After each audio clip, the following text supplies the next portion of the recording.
നമസ്കാരം. G live മീഡിയയിലേക്ക് സ്വാഗതം. ഇന്ന് നമ്മൾ ഉള്ളത് വളരെ വിശിഷ്ടനായ ഒരു വ്യക്തിയുടെ അരികിലാണ്. അതായത് നാടകം അഥവാ നാട്ടകം. നാടകത്തെ ഇത്രയധികം സ്നേഹിക്കുകയും നാടകത്തെ നെഞ്ചോട് ചേർത്ത് പിടിക്കുകയും ചെയ്യുന്ന ഒരു നാടക പ്രവർത്തകൻ. ഒരുപക്ഷെ ഇന്ത്യ മൊത്തം അല്ലെങ്കിൽ ലോകം മൊത്തം അറിയപ്പെടുന്ന മലയാള നാടക പ്രവർത്തകരിൽ ഏറ്റവും പ്രശസ്തനായ ഒരു വ്യക്തിയുടെ കൂടെയാണ് നമ്മളെന്നുള്ളത്. ജെഎൻയുവില് പഠിക്കുന്ന കാലം തൊട്ടേ നാടകത്തെ നെഞ്ചോട് ചേർത്ത് നിർത്തി നാടകത്തെക്കുറിച്ച് ഒരു പ്രശസ്തമായ രണ്ട് കൃതികൾ രചിച്ച, നാടകത്തിൽ ഡോക്ടറേറ്റ് എടുത്ത നമ്മുടെ പ്രിയപ്പെട്ട ഡോക്ടർ സാംകുട്ടി പട്ടങ്കരിയാണ് നമ്മുടെ കൂടെ ഉള്ളത്. പ്രത്യേകിച്ച് അദ്ദേഹത്തെ പരിചയപ്പെടുത്താൻ വിശേഷങ്ങളൊന്നും ആവശ്യമില്ല. കാരണം ഡോക്ടർ സാംകുട്ടി പട്ടങ്കരി എന്ന് പറഞ്ഞാൽ തന്നെ എല്ലാ ആളുകൾക്കിടയിലും വളരെ പ്രശസ്തനായ ഒരു വ്യക്തിയാണ്. അപ്പോൾ ജി ലൈവ് മീഡിയയിലേക്ക് പ്രിയപ്പെട്ട സാമേട്ട സ്വാഗതം. സന്തോഷം. നാടകം എന്ന് പറയുന്ന ഒരു സാധനത്തെ ഇത്രയധികം ചേർത്ത് നിർത്തുന്ന ഒരു വ്യക്തിയെ ഞാൻ ജീവിതത്തിൽ കണ്ടിട്ടില്ല. ഒരുപക്ഷെ നാടകം വെറുതെ ഒരു നാടകം രചിച്ച് സംവിധാനം ചെയ്യുക എന്നതിലുപരി നാടകത്തിന്റെ ആർട്ട്, സംവിധാനം, അങ്ങനെ കലാസംവിധാനം, ഗാനരചന, അങ്ങനെ എല്ലാ മേഖലകളിലും കൈവയ്ക്കുന്ന ഒരാളാണ്. അല്ലെങ്കിൽ അതിലൊക്കെ പ്രാഗൽഭ്യം തെളിയിച്ചിട്ടുള്ള ഒരാളാണ്. നാടകത്തെക്കുറിച്ച് രണ്ട് പ്രശസ്തമായ പുസ്തകങ്ങൾ രചിച്ചിട്ടുള്ള ആളാണ്. എന്താണ് ഈ നാടകത്തെ ഇത്രയധികം ചേർത്ത് നിർത്താനുള്ള ഒരു കാരണം? ഞാൻ വ്യത്യസ്തങ്ങളായിട്ടുള്ള കുറേ കലാമേഖലയിൽ ആയിട്ട് ബന്ധപ്പെടുകയും അതിൽ പ്രവർത്തിക്കുകയും ചെയ്യുന്ന ആളാണ്. പക്ഷേ നാടകം എന്ന കലാരൂപത്തോട് ഇത്രയും വലിയ ഒരു ആകർഷണം ശരിക്കും എന്നെ തന്നെ മാറ്റി തീർക്കാം. ലോകത്തെ മനുഷ്യനെ മാറ്റി തീർക്കുന്ന കലാരൂപം എന്ന നിലയിലാണ് പലപ്പോഴും നാടകത്തെ ഏറ്റവും വലിയ ഒരു മീഡിയം എന്നുള്ള നിലയിൽ കാണുന്നത്. അതിൽ എന്നെ തന്നെ ഏറ്റവും കൂടുതൽ മാറ്റിമറിച്ചിട്ടുള്ള, പുനർനിർമ്മിച്ചിട്ടുള്ള ഒരു കലാ മേഖലയാണ് നാടകം. ആ അർത്ഥത്തിലാണ് ഞാൻ നാടകത്തെ ഏറ്റവും കൂടുതൽ അടുത്ത് കൊണ്ടു നടക്കുന്നത്. പല കാരണത്താൽ. കാരണം സമൂഹത്തിനകത്തേക്ക് ഇറങ്ങിച്ചെല്ലാനും സാമൂഹ്യമായ വിഷയങ്ങളോട് ഏറ്റവും സജീവമായി ഒരു കലാപ്രവർത്തകൻ എന്നുള്ള നിലയ്ക്ക് പ്രതികരിക്കാനും കിട്ടുന്ന അവസരം നാടകത്തിലേതുപോലെ മറ്റൊരു കലാരൂപത്തിലില്ല എന്നാണ് ഞാൻ കരുതുന്നത്. അതിൻ്റെ പല കാരണങ്ങളുണ്ട്. ഒന്ന്, അതിൻ്റെ അടിസ്ഥാനപരമായി അത് മനുഷ്യനെ കൂടി നിർമ്മിക്കാനുള്ള അവസരമാണ്. മറ്റൊരു കലാരൂപത്തിനും അങ്ങനെ ഒരു അവസരമില്ല. മറ്റ് ചിത്രകലയാണെങ്കിൽ എനിക്കിഷ്ടമുള്ള സമയങ്ങളിൽ ഇരുന്ന് വരയ്ക്കാനും ഇഷ്ടമുള്ളവർക്ക് കാണാൻ കൊടുക്കാനും കഴിയും. നമ്മളൊരു എക്സിബിഷൻ വെച്ച് കഴിഞ്ഞാൽ അത് എത്തുന്നു, അല്ലെങ്കിൽ ഒരു കാഴ്ചക്കാരുടെ മുമ്പിലേക്ക് ഒരു ഫ്രെയിം എത്തുന്നു. അതിനപ്പുറം നമുക്ക് കാഴ്ചക്കാരനെ അഭിസംബോധന ചെയ്യേണ്ട ആവശ്യമില്ല. അഥവാ അതുപോലെ എഴുത്തുകാരൻ ആകുന്നു. എഴുത്തുകാരൻ എന്ന് പറയുന്നതും നമ്മൾ എഴുതുന്ന കൃതി, ആ എഴുതുന്ന സന്ദർഭം എന്ന് പറയുന്നത് തികച്ചും സ്വകാര്യമാണ്. നമുക്ക് ഇഷ്ടമുള്ള സ്ഥലങ്ങളിലിരുന്ന് ഇഷ്ടമുള്ളതുപോലെ ഇഷ്ടമുള്ള ജീവിതം ജീവിച്ചുകൊണ്ട് കടന്നു പോകാൻ കഴിയും. മറിച്ച് നാടകത്തിൽ ഇത് സാധ്യമല്ല. സിനിമയിൽ പോലും ആൾക്കൂട്ടം രംഗത്തുണ്ടെങ്കിലും അതിലും നമുക്ക് കുറച്ച് സ്വകാര്യതയുണ്ട്. മറിച്ച് നാടകത്തിൽ ഇതൊന്നും തന്നെ ഇല്ല. കാരണം നാം നിരന്തരം ഇടപെട്ടുകൊണ്ട് ഒരു വലിയ ഗ്രൂപ്പിനെ, ഒരു മനുഷ്യ സമൂഹത്തെ, കാരണം കലയുടെ മറ്റിതര ഘടകങ്ങൾ പോലെയല്ല, ടെക്നിക്കൽ കാര്യങ്ങളോടൊപ്പം തന്നെ നടനെ കൂടി നമ്മൾ കൈകാര്യം ചെയ്യേണ്ടതുണ്ട്. അതായത് ജീവിക്കുന്ന ഒരു ജീവി സമൂഹത്തെ കൂടി നാം പരിഷ്കരിച്ചുകൊണ്ട് മാത്രമേ, അവരെ നിർമ്മിച്ചുകൊണ്ട് മാത്രം, ഒരു ആക്ടറെ നിർമ്മിക്കുക എന്ന് പറയുന്ന ഒരു ധർമ്മം കൂടിയുണ്ട്. നമ്മൾ പറയുന്ന കഥാപാത്രത്തിലേക്ക് എത്തിക്കുക, അവർക്ക് ജീവിതത്തെക്കുറിച്ച് വ്യത്യസ്തമായ ഒരു അവബോധം കൊടുക്കുക. അവബോധത്തിലൂടെ അവരെ എത്തിക്കുന്നതിൻ്റെ ഭാഗമായി നാമും സ്വയം തീരേണ്ടി വരിക. ഇത്തരത്തിൽ വലിയൊരു പ്രോസസ്സ് അടങ്ങിയിരിക്കുന്ന ഏക കലാരൂപം നാടകമാണെന്ന് ഞാൻ കരുതുന്നു. അതുകൊണ്ടാണ് ഞാൻ നാടകത്തെ ഇത്രയേറെ ഇഷ്ടപ്പെടുന്നത്. ആ അർത്ഥത്തിൽ നമുക്ക് പ്രവർത്തിക്കാനും നമുക്ക് മുന്നോട്ട് പോകാനും നമുക്ക് തന്നെ വളരാനും കഴിയുന്ന, നമ്മെ തന്നെ വീണ്ടും വീണ്ടും പുനർനിർമ്മിക്കുന്ന ഒരു കലാരൂപം എന്നുള്ള നിലയിലാണ്. ഈ ആളുകൾ ഇപ്പോൾ ജെഎൻയുവിൽ പഠിക്കുക എന്നുള്ളത് ഒരു വലിയ, എല്ലാ ആളുകളുടെയും വലിയൊരു ആംബിഷനാണ്, അല്ലെങ്കിൽ ഒരു വലിയ സ്വപ്നമാണത്, ഒരു ഡ്രീമാണ്. അതും വ്യത്യസ്തമായ വിഷയങ്ങളിൽ പഠിച്ച് അവിടെ നിന്ന് ഡോക്ടറേറ്റ് എടുക്കുന്ന ആളുകളെയാണ് ഞാൻ കൂടുതലും കണ്ടിട്ടുള്ളത്.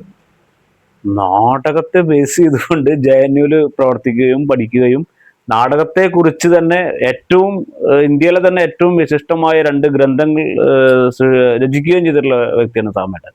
ആ ഗ്രന്ഥങ്ങളെക്കുറിച്ച്, ജെഎൻയുവിലെ പഠനകാലത്തെക്കുറിച്ച് ഡൽഹിയിലെ ജീവിതത്തെക്കുറിച്ച് ഒക്കെ ഒന്ന് പറയാമോ? തികച്ചും അപ്രതീക്ഷിതമാണ് എൻ്റെ ഓരോ യാത്രയിലും എത്തപ്പെടുന്നത്. ജെ അതുപോലെ തന്നെ എത്തപ്പെട്ട ഒരു സ്ഥലമാണ് ശരിക്കും. കാരണം ജെ തന്നെ പഠിക്കുക എന്ന് പറയുന്ന ഒരു വലിയ സങ്കല്പമൊന്നും എനിക്കുണ്ടായിരുന്നില്ല യഥാർത്ഥത്തിൽ. പഠനം എന്ന് പറയുന്നത് എൻ്റെ ഒരു തുടർച്ചയാണ്. പഠനം വേറെ ഒന്നിനും വേണ്ടിയായിരുന്നില്ല.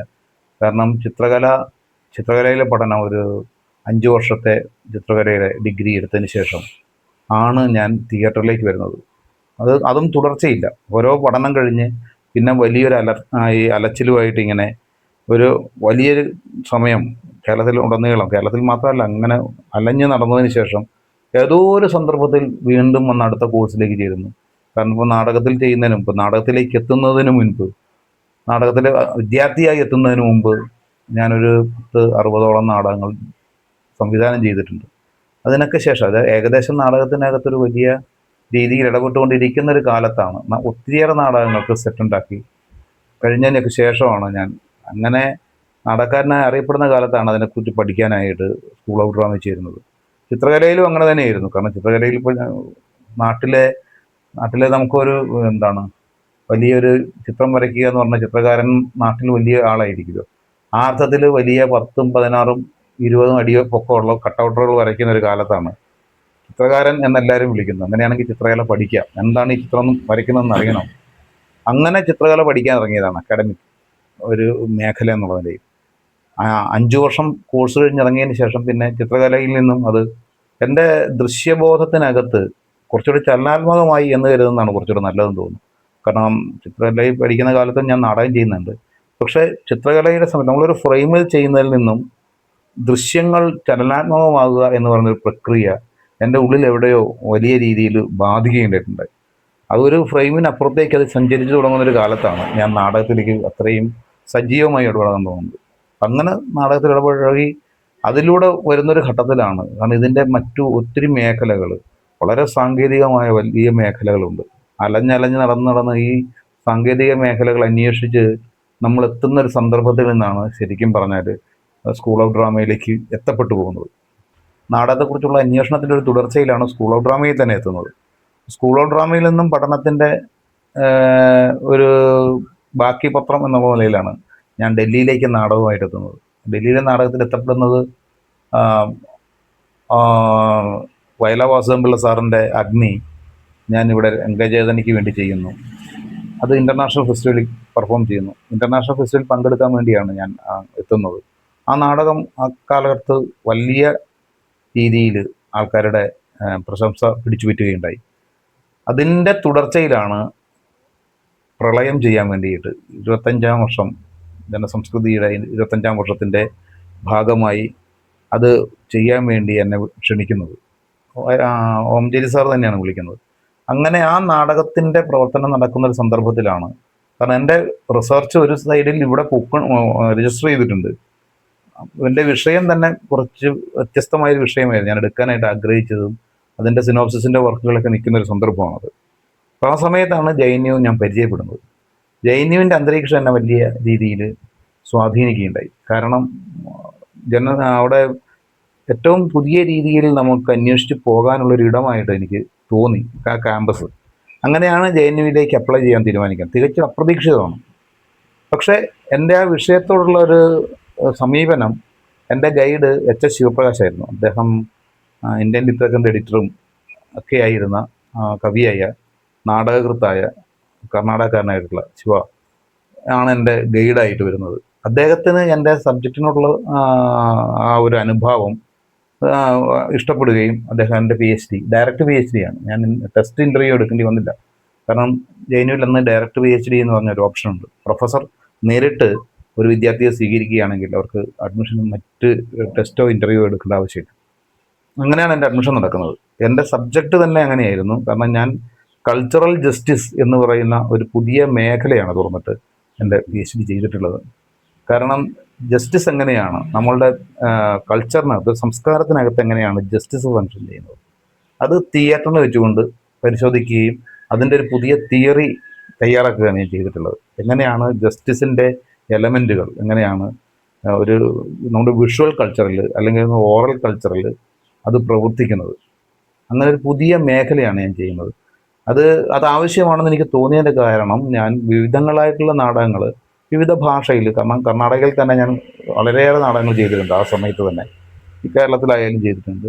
അപ്പം അങ്ങനെ ചെയ്തുകൊണ്ടിരിക്കുന്നൊരു സന്ദർഭത്തിൽ എനിക്ക്, കാരണം ഈ സംസ്കാരത്തിൻ്റെ ഇടപെടൽ എന്ന് പറയുന്നത് എങ്ങനെയാണ് നമ്മുടെ ഈ ദൃശ്യ വ്യവഹാരത്തിൽ അത് എന്തിനെയൊക്കെ റദ്ദ് ചെയ്യുന്നു, എവിടെയൊക്കെയാണ് അത് ജസ്റ്റിസിനെ, നീതിയെ റദ്ദ് ചെയ്യുന്നത്, ഇത്തരം ചോദ്യങ്ങൾ അതിനകത്ത് അടങ്ങിയിട്ടുണ്ട് എന്ന് എനിക്ക് മനസ്സിലാകുന്ന അവിടെ നിന്നാണ്. അത് വെച്ചുകൊണ്ട് ഞാനൊരു ഒരു പേപ്പർ തയ്യാറാക്കിയിരുന്നു, ഒരു ഇതിന് വേണ്ടി, ഒരു സെമിനാറിന് വേണ്ടി. അപ്പോൾ അതിനെ കുറച്ചുകൂടെ വിപുലീകരിച്ചുകൊണ്ടാണ് ഞാൻ എൻ്റെ സിനോപ്സിസ് ജൈനിയിലേക്ക് വയ്ക്കുന്നത്. അത് എൻ്റെ ഗൈഡിന് വലിയ ഇഷ്ടപ്പെടുകയും അദ്ദേഹം ആ സിനോപ്സിസ് വെച്ചുകൊണ്ട് റിസർച്ചിന് തയ്യാറായിക്കൊള്ളാൻ അനുവദിക്കുകയും ചെയ്തു. അങ്ങനെയാണ് എൻ്റെ PhD അവിടെ ജൈനിയിലേക്ക് വരുന്നത്. JNU പിന്നെ മറ്റൊരു രാഷ്ട്രമാണല്ലോ, അതൊരിക്കലും ഒരു വെറും ഒരു വിദ്യാഭ്യാസ സ്ഥാപനമല്ല, അത് മറ്റൊരു രാഷ്ട്രമാണ്. മനുഷ്യനെ പുനർനിർമ്മിച്ചെടുക്കുന്ന, മറ്റൊരു രീതിയിൽ നിർമ്മിച്ചെടുക്കുന്ന ഒരു രാഷ്ട്രമായിട്ടാണ് ആ കാലഘട്ടം. ഇപ്പോഴത്തെ കാലം നമുക്ക് പറയാൻ കഴിയില്ല, പുതിയ ഈ ഗവൺമെൻറ്റുകൾ മാറിയതിന് ശേഷം. മറിച്ച് അന്നത്തെ ഒരു കാലം JNU അങ്ങനെയായിരുന്നു.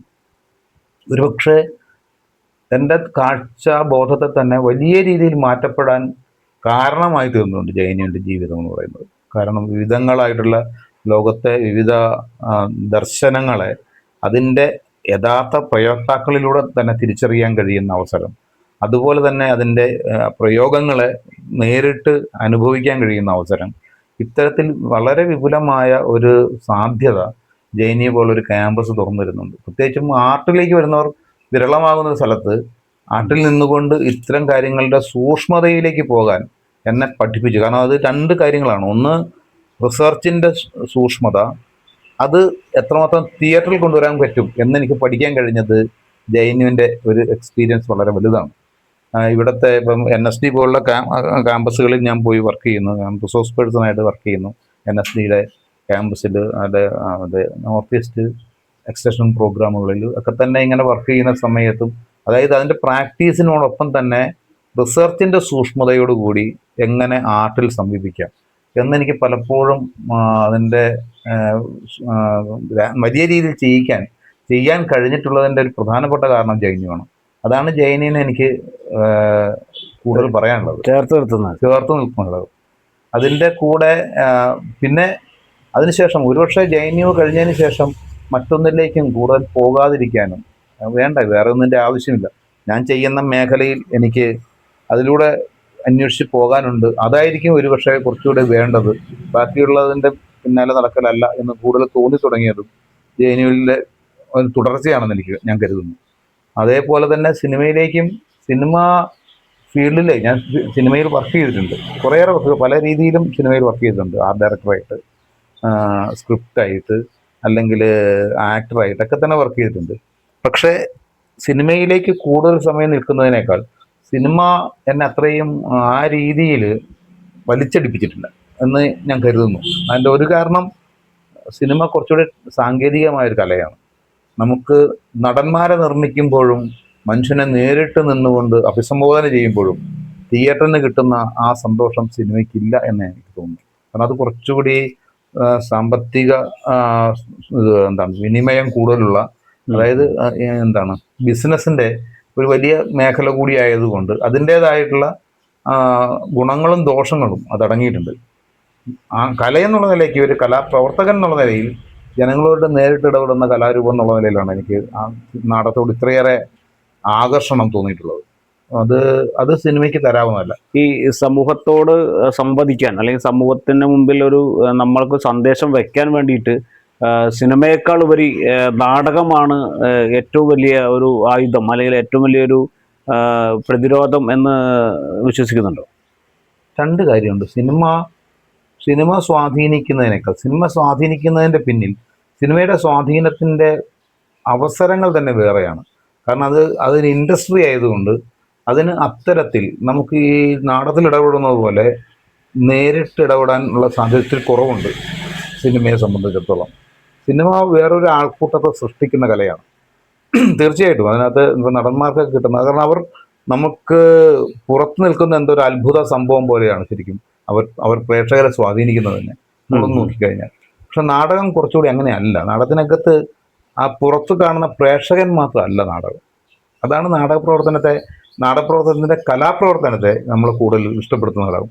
അത് ഒരേ സമയം അതിൻ്റെ പ്രാരംഭഘട്ടം മുതൽ അതിൻ്റെ നടന്മാരുമായി ഇടപെട്ടുകൊണ്ട് റിഹേഴ്സൽ എന്ന് പറയുന്നത് ഒരു 45 ദിവസത്തെ റിഹേഴ്സൽ എന്ന് പറയുന്നത് ഒരു കൂട്ടം മനുഷ്യരെ സൃഷ്ടിക്കുന്ന പണിയാണ്.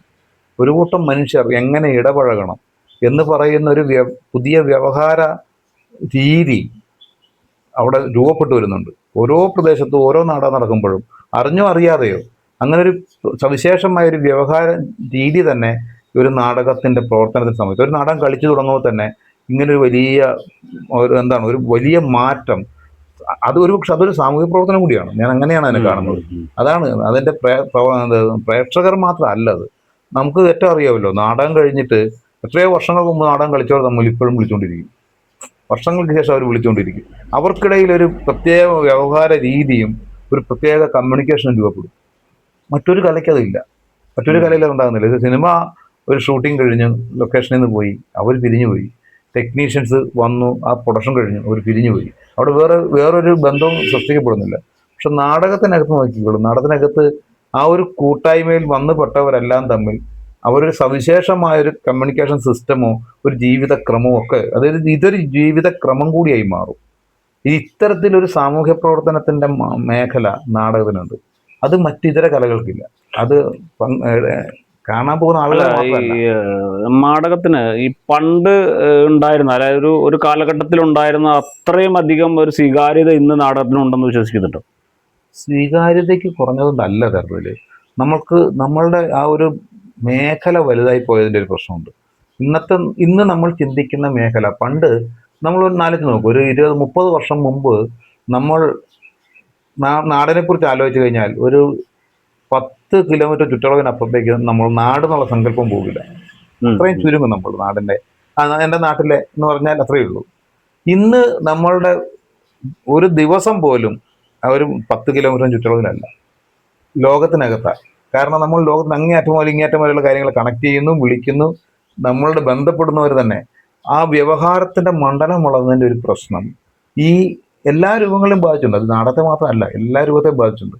അതിൽ നമുക്ക് തോന്നുന്ന ഒരു കുറവുണ്ട്. ഇത് ചുരുങ്ങിപ്പോയിട്ടുണ്ടോ എന്ന്. യഥാർത്ഥം ഇത് ചുരുങ്ങിയതല്ല, നമ്മുടെ വ്യവഹാരത്തിൻ്റെ ആ ഒരു പ്രദേശം വളർന്നു പോയതാണ്. അതിൻ്റെ ഭാഗമായിട്ട് വന്നിട്ടുള്ളൊരു വ്യത്യാസമാണ് ശരിക്കും പറഞ്ഞാൽ. നമ്മൾക്ക് ശരി സൂക്ഷ്മമായിട്ട് നോക്കി കഴിഞ്ഞാൽ അതാണ് അതിൻ്റെ സംഗതി.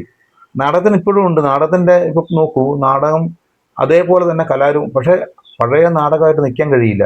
അതിന് പല കാരണമുണ്ട്. ഇപ്പം നമ്മുടെ ദൃശ്യബോധ്യങ്ങളുടെ കാര്യം നമ്മൾ നേരത്തെ ഒരു 30 വർഷം മുമ്പ് തന്നെ നോക്കിയാൽ മതി. കൂടുതലൊന്നും ദൂരെ പോകേണ്ട ആവശ്യമില്ല. നമ്മളുടെ ചുറ്റുപാടും നോക്കിക്കഴിഞ്ഞാൽ നമുക്കൊരു വൈകുന്നേരം ആയിക്കഴിഞ്ഞാൽ 500-ന്റെ ബൾബ് കത്തിച്ചിട്ടാൽ തന്നെ വലിയ വെളിച്ചമായിരുന്നു. നമുക്കൊരു അത്രയും മതി. ഒരു ഗ്രാമത്തിൽ ഒരു അത്ര വലിയ നഗരങ്ങളല്ലാത്തൊരു പ്രദേശത്ത് ഒരു 500-ന്റെ ബൾബ് കത്തിച്ചിട്ട് കഴിഞ്ഞാൽ അത് വലിയ വെളിച്ചമായി ഫീൽ ചെയ്യുമായിരുന്നു. എന്ന് പറഞ്ഞാൽ ഒരു ഗ്രാമത്തിലെ, കാരണം എല്ലാവരും നഗരത്തിൽ ജീവിച്ചവരല്ലല്ലോ, നഗരം വളരെ ചെറുതാണ്. ഗ്രാമങ്ങൾക്കുള്ളിൽ അത്രം കൊണ്ട് സന്തോഷിക്കാൻ കഴിയുമായിരുന്ന, അത്രം കൊണ്ട് കമ്മ്യൂണിക്കേറ്റ് ചെയ്യാൻ കഴിയുമായിരുന്ന ആ ഒരു വ്യവസ്ഥ ഉണ്ടായിരുന്നു. ആ വ്യവസ്ഥ അപ്പാടെ മാറിയിരിക്കുന്നു. ഇന്ന് നമ്മുടെ ഏതൊരു ചെറിയ ഗ്രാമത്തിനകത്ത് പോലും ഒരാൾ ശരാശരി ഒരു വലിയ ദൃശ്യ വ്യാപാരം അവർ കൈകാര്യം ചെയ്യുന്നുണ്ട് ഒരു പകൽ എങ്ങനെ വന്നാലും. കാരണം അവർ നിരന്തരം കാണുന്ന വണ്ടികളുടെ വെളിച്ചം തന്നെ അരച്ചാൽ മതി. കാരണം അത് അവരുടെ കയ്യിലുള്ളതല്ല, പുറത്തുനിന്നുള്ള വണ്ടികളുടെ ഈ ചോപ്പുകൾ, ഈ ചോപ്പ് വെള്ള കാറിന്റെ അല്ലെങ്കിൽ ജീപ്പിന്റെ ലോറിയുടെ ഒക്കെ ആ വെളിച്ചങ്ങൾ, പലതരം വണ്ടികൾ ഒരേ സമയം കടന്നു പോയിട്ട് ഇതുണ്ടാക്കുന്ന അതിന്റെ ദൃശ്യ വ്യവഹാരം ഒന്ന് ആലോചിച്ച് നോക്കും. വളരെ വിപുലമാണ്. അപ്പൊ ഈ വിപുലമായ ഈ ദൃശ്യ വ്യവഹാരത്തിനുള്ളിലേക്ക് നമ്മൾ മാറിപ്പോയിരിക്കുന്നു. അതിനങ്ങനെ കാണണ്ട. അപ്പൊ അതിനുള്ളിൽ പഴയതുപോലെ കേവലമായ ഒരു രീതി കൊണ്ട് നമുക്ക് കമ്മ്യൂണിക്കേറ്റ് ചെയ്യാൻ പറ്റില്ല. കാരണം ചെറിയ കാര്യങ്ങൾ അവിടെ ഇതിൻ്റെ മേളിൽ ചെല്ലില്ല. കാരണം ഒരുമാതിരിപ്പെട്ട കാര്യങ്ങൾ എന്ത് കണ്ടാലും ഇതിനപ്പുറത്തേക്കില്ല എന്ന് തോന്നാവുന്ന വിധം നമ്മളുടെ സാമാന്യ ജീവിതം മാറിക്കഴിഞ്ഞു. അപ്പോൾ അതിൻ്റെ മേളിലുള്ള ഏത് രീതിയിലുള്ള കമ്മ്യൂണിക്കേഷനാണ് നമുക്ക് ഇന്ന് കണ്ടെത്തേണ്ടത് എന്നുള്ളത് ഈ കാലഘട്ടത്തിൻ്റെ അനിവാര്യതയാണ്.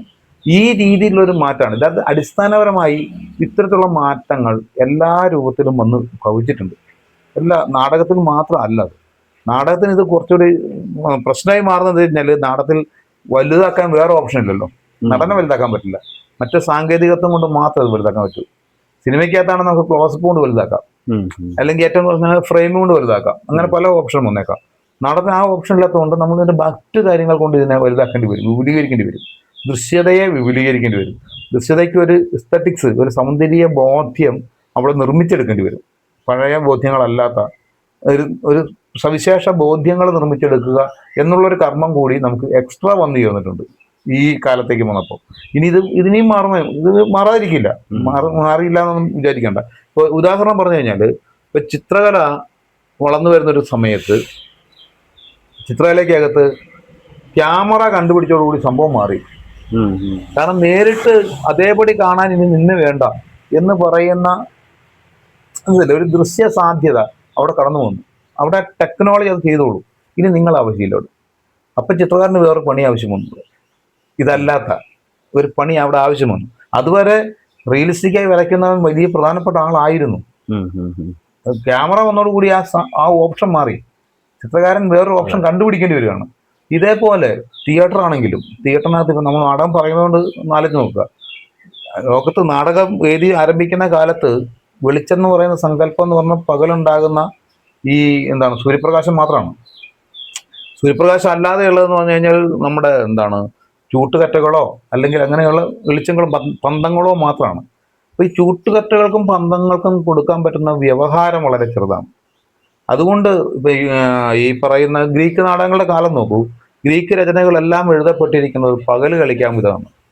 കാരണം ഒറ്റ ദിവസം നടക്കുന്ന സംഭവം ചെയ്യാൻ പറ്റുള്ളൂ എന്ന് പറയുന്ന നിയമം ഉണ്ടായത് ഒരു പക്ഷേ അതിന്റെ കാരണം ഇതാണ്. കാരണം രാത്രിയാക്കാൻ വേറെ നിവൃത്തിയില്ലല്ലോ, അത് പകലേ കളിക്കാൻ പറ്റുള്ളൂ. ഇരുട്ടായി കഴിഞ്ഞാൽ ഒന്നും ചെയ്യാൻ പറ്റില്ല. ഈ പറയുന്ന പ്രകൃതിയെ ഡിപ്പെൻഡ് ചെയ്തിട്ടാണ് ആ ആർട്ട് ഫോം നിലനിന്നത്. അപ്പോൾ സ്വാഭാവികം പകല് കളിക്കാവുന്ന ഒരു വിഷയമായിരിക്കണം, ഒരു പകല് സംഭവിക്കുന്ന കഥയായിരിക്കണം. അങ്ങനെ അതിനൊരു സ്വഭാവം വന്നു. ക്രമേണ അത് കഴിഞ്ഞിട്ട് എന്ത് വന്നു? ഗ്യാസ് ലൈറ്റുകൾ കണ്ടുപിടിക്കപ്പെട്ടു. ഗ്യാസ് ലൈറ്റ് കണ്ടുപിടിക്കപ്പെട്ടോടുകൂടി ഇരുട്ടത്തിലും കളിക്കാം എന്നുള്ളൊരു നില വന്നു. പന്തങ്ങൾ കൂടാതെ ഗ്യാസ് ലൈറ്റ് കുറച്ചുകൂടെ വിപുലമായ വെളിച്ചത്തിൽ കളിക്കാമെന്നുള്ള നില വന്നു. ഇപ്പം ഈ പകൽ കളിക്കുന്ന കാലത്ത് എങ്ങനെയാണ് ടെക്നിക്കലി അത് കടന്നുപോയത്?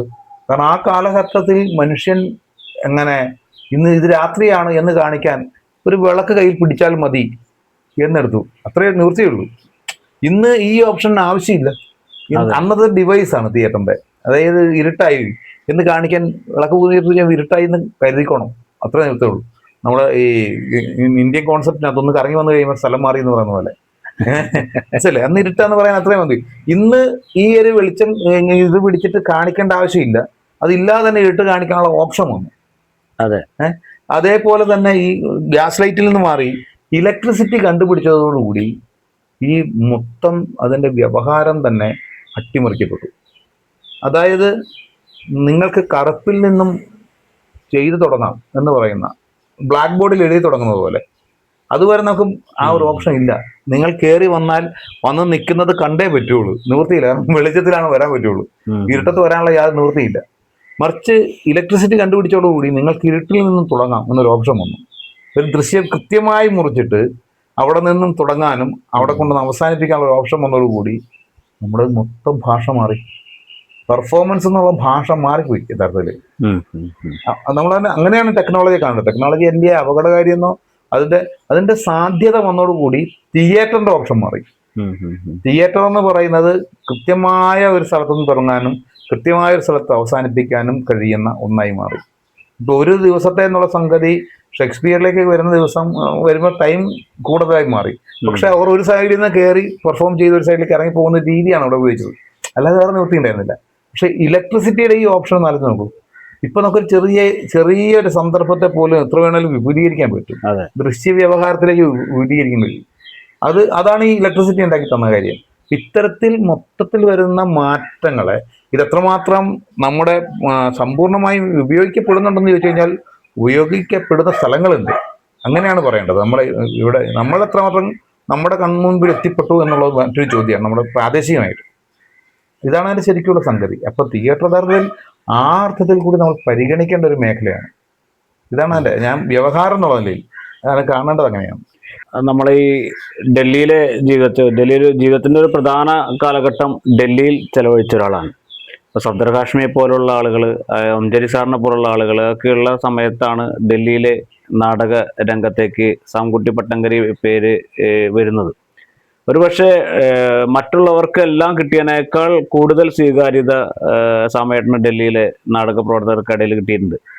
അപ്പൊ എൻ്റെ ഒരു ഡൽഹിയിലെ ഒരു സുഹൃത്ത് എന്നോട് പറഞ്ഞതെന്ന് വെച്ച് കഴിഞ്ഞാൽ, സാമേട്ടന്റെ നാടകത്തിൽ ഒരു കുന്തം പിടിക്കുന്ന സീനാണെങ്കിലും ഞാൻ അതിനകത്ത് അഭിനയിക്കും എന്ന്, വേറെ എത്ര വലിയ വേഷം വന്നാലും അതിനകത്ത് അഭിനയിക്കും എന്ന് അദ്ദേഹം പറയുണ്ടായി. അപ്പൊ അതിനൊരു കാരണമായിട്ട് അദ്ദേഹം പറഞ്ഞത്, ഒരു നാടകം ചെയ്യുമ്പോൾ, ഒരു നാടകത്തിന്റെ സ്റ്റാർട്ടിങ് ഡേറ്റ് മുതൽ അതിന്റെ ഫൈനൽ റിഹേഴ്സൽ അല്ലെങ്കിൽ സ്റ്റേജിൽ കയറുന്നവരെ നാടകത്തെക്കുറിച്ച് പഠിച്ചുകൊണ്ടേയിരിക്കുന്ന അല്ലെങ്കിൽ പഠിപ്പിച്ചുകൊണ്ടേയിരിക്കുന്ന ഒരു വ്യക്തിയാണ് സാമേട്ടൻ എന്നുള്ളതാണ്. അതിനകത്ത് ഇപ്പോൾ നടനെ ഉണ്ടാക്കുന്നതിനാണെങ്കിലും അതിൻ്റെ വസ്ത്രാലങ്കാരമാണെങ്കിലും അതിൻ്റെ ആർട്ടാണെങ്കിലും അതിൻ്റെ ചെറിയ ചെറിയ ചെറിയ ചെറിയ കാര്യങ്ങൾ വരെ നാടകത്തെക്കുറിച്ച് A to Z സാമേട്ടൻ്റെ നാടകത്തിൽ പോയാൽ പഠിക്കാം എന്നുള്ളതാണ് അതിൻ്റെ ആൾ പറഞ്ഞ ഒരു കാരണം അതിനകത്ത് പറയുന്നത്.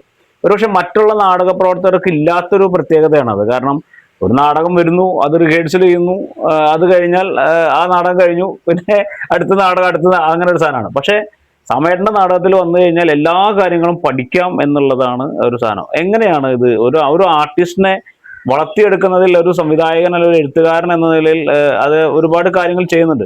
പക്ഷെ നാടകത്തിന്റെ A to Z പഠിപ്പിച്ചുകൊണ്ട് ഒരു ആർട്ടിസ്റ്റിനെ സൃഷ്ടിക്കുക എന്നുള്ളത് അത്ര എളുപ്പമുള്ള ഒരു കാര്യമില്ല. എങ്ങനെയാണ് ഈ ഡൽഹിയിലെ നാടക പ്രവർത്തനങ്ങളെ കാണുന്നത്? ഡൽഹിയിലേക്കുള്ള കടന്നുവരവ് ഈ ആർട്ടിസ്റ്റുകളെ സൃഷ്ടിക്കുന്നത്, നടനെ മാത്രമല്ലല്ലോ സൃഷ്ടിക്കുന്നത്, എല്ലാ തരത്തിലുള്ള ആളുകളും സൃഷ്ടിക്കുകയാണ്. ആ ഒരു കാര്യങ്ങൾ എങ്ങനെയായിരുന്നു? അത് ഒന്നാമത്തെ കാര്യം എന്ന് പറയുന്നത്, ഞാൻ ഈ നാടകത്തിനകത്തേക്ക്, നാടകം എന്നല്ല കലയിലേക്ക് വരുന്ന ഒരു കാലത്ത് തന്നെ നമുക്ക് ഒത്തിരിയേറെ സംശയങ്ങളുണ്ടല്ലോ. ഓരോ കാര്യങ്ങൾ ചെയ്യുമ്പോഴും അതിനകത്ത് 100,000 സംശയങ്ങളുണ്ട്. പക്ഷെ ഈ സംശയങ്ങൾക്കൊന്നും വേണ്ടത്ര രീതിയിൽ, കാരണം ഗ്രാമത്തിൽ വളർന്ന ഒരാളെന്നുള്ളത്, ഞാൻ കല്ലറയിൽ, വൈക്കം താലൂക്കിലെ കല്ലറയിലെ ഒരു ഗ്രാമത്തിൽ വളർന്ന ചെറുപ്പക്കാരൻ എന്നുള്ള നിലയിൽ നമുക്ക് ഉത്തരം തരാൻ ആരും ഉണ്ടായിരുന്നില്ല. അതുകൊണ്ട് തന്നെ അത് ഈ ഉത്തരം തേടിയുള്ള അലച്ചിലാണ് പലപ്പോഴും ഈ പല കാര്യങ്ങളും കൊണ്ട് എത്തിച്ചത്. അതുകൊണ്ട് അതിൻ്റെ സൂക്ഷ്മതകളെ കുറിച്ച് എപ്പോഴും ഈ പറയുന്ന രീതിയിൽ ഒരു കലാരൂപം എന്നുള്ള നിലയിൽ അതിൻ്റെ ഓരോ വശങ്ങളെക്കുറിച്ച് ഞാൻ അത്രയും സൂക്ഷ്മമായിട്ട് ആലോചിക്കാറുണ്ടായിരുന്നു.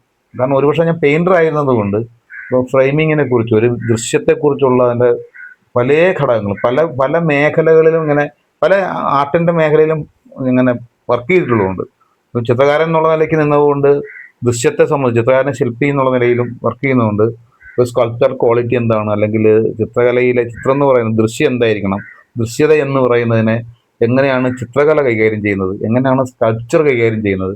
അപ്പോൾ ഇതേ കാര്യത്തിൽ നിന്ന് അതെങ്ങനെയാണ് തിയേറ്ററിലേക്ക് മാറുന്നത്, തിയേറ്ററിലേക്ക് മാറുമ്പോൾ ഇതെങ്ങനെയാണ് തിയേറ്ററിലേക്ക് ട്രാൻസ്ലേറ്റ് ചെയ്യപ്പെടുന്നത്. ഒരു ലാംഗ്വേജ്, തിയേറ്റർ പെയിൻറ്റിങ് ഒരു ലാംഗ്വേജ് എന്നുള്ള നിലയിൽ, അല്ലെങ്കിൽ സ്കൾപ്ചർ ലാംഗ്വേജ് എന്നുള്ള നിലയിൽ, അതിൽ നിന്ന് തിയേറ്റർ എന്ന് പറഞ്ഞ ലാംഗ്വേജിലേക്ക് എങ്ങനെയാണ് ഇത് ട്രാൻസ്ലേറ്റ് ചെയ്യപ്പെടുന്നത്.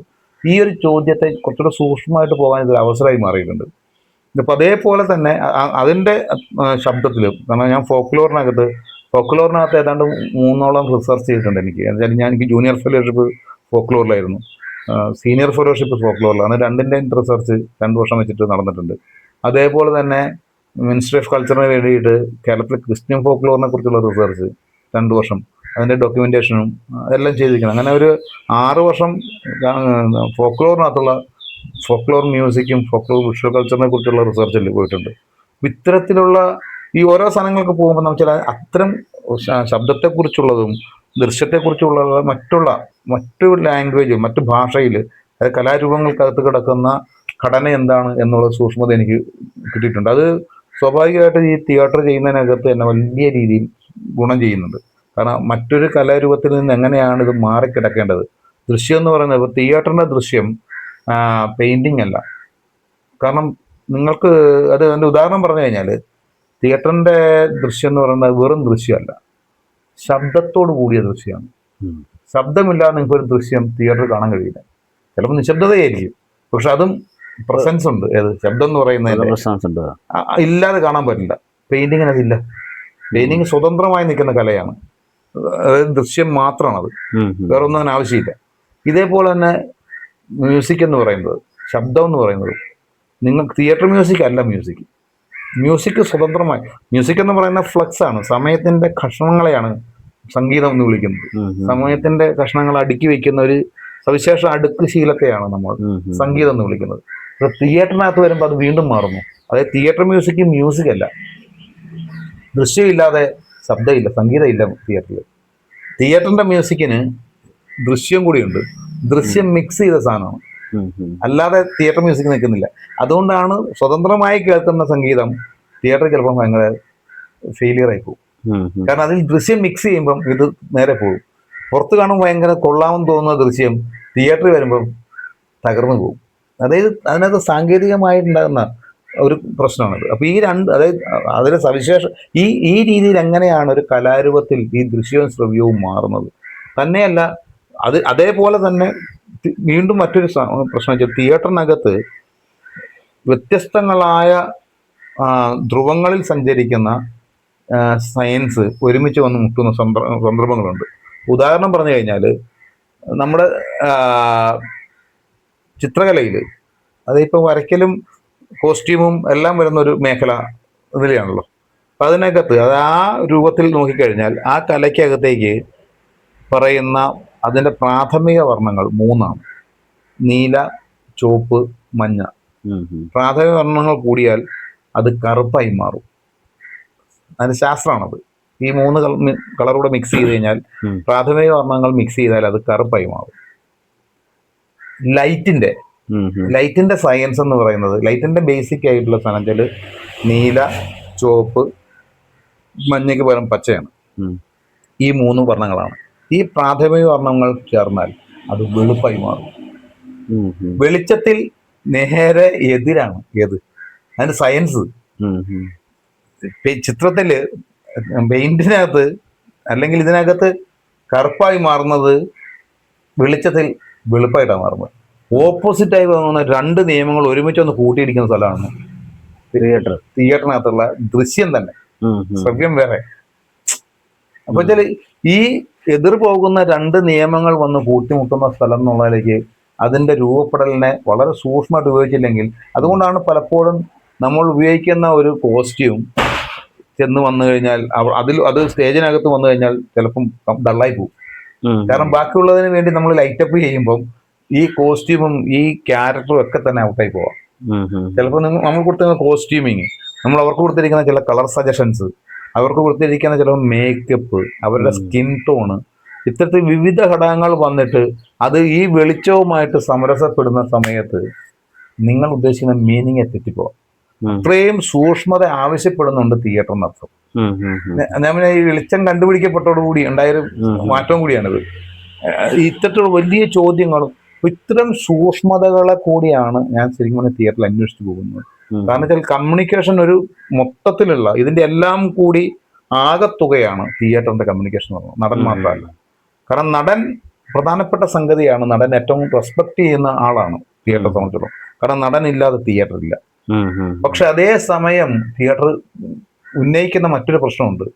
നടനെ കൊണ്ട് മാത്രം തിയേറ്റർ ആകില്ല എന്നുള്ളത്. അതിന്റെ ഒന്നാമത്തെ പ്രശ്നം നമുക്ക് ഏറ്റവും സൂക്ഷ്മ ഒരു ചെറിയ രീതിയിൽ പറഞ്ഞാൽ മനസ്സിലാവുന്ന, നടൻ പോയി പെർഫോം ചെയ്യണം വേണമല്ലോ. നടനാണ് മുഖ്യമായ ഒരു ഘടകം. എവിടെ പെർഫോം ചെയ്യും? ആകാശം നിൽക്കാൻ പറ്റില്ല, ഇല്ല, തറയിൽ നിന്നേ പറ്റൂ. അതെ, അല്ലാതെ എന്തായാലും തറയിൽ നടൻ നിൽക്കുന്നുണ്ടെങ്കിൽ സ്പേസ് നിർണായകമാണ്. അയാൾ എവിടെ നിൽക്കുന്നു എന്ന് പറഞ്ഞാൽ നടനേക്കാൾ പ്രധാനപ്പെട്ട സംഗതിയായിട്ട് എന്ത് വന്നു കഴിഞ്ഞു? സ്പേസ് വന്നു കഴിഞ്ഞു. സ്പേസിൽ നടൻ നിൽക്കുന്നുണ്ടെങ്കിൽ സ്പേസിൽ നമ്മൾ ഇന്റർപ്രറ്റ് ചെയ്യണം. അതാണ് സ്പേസ് ഇന്റർപ്രറ്റ് ചെയ്തിട്ടില്ലെങ്കിൽ സ്പേസ് വേറെ പലതും കൊടുക്കും. അതെ, ഇപ്പം 10 അടിക്കകത്ത് 10 അടി സ്ക്വയറിനകത്ത് നിൽക്കുന്ന ഒരു നടൻ, 10 അടി വൈറ്റിനകത്ത് നിൽക്കുന്ന ഒരു നടൻ, നിങ്ങളൊന്ന് ആലോചിച്ച് നോക്കുക.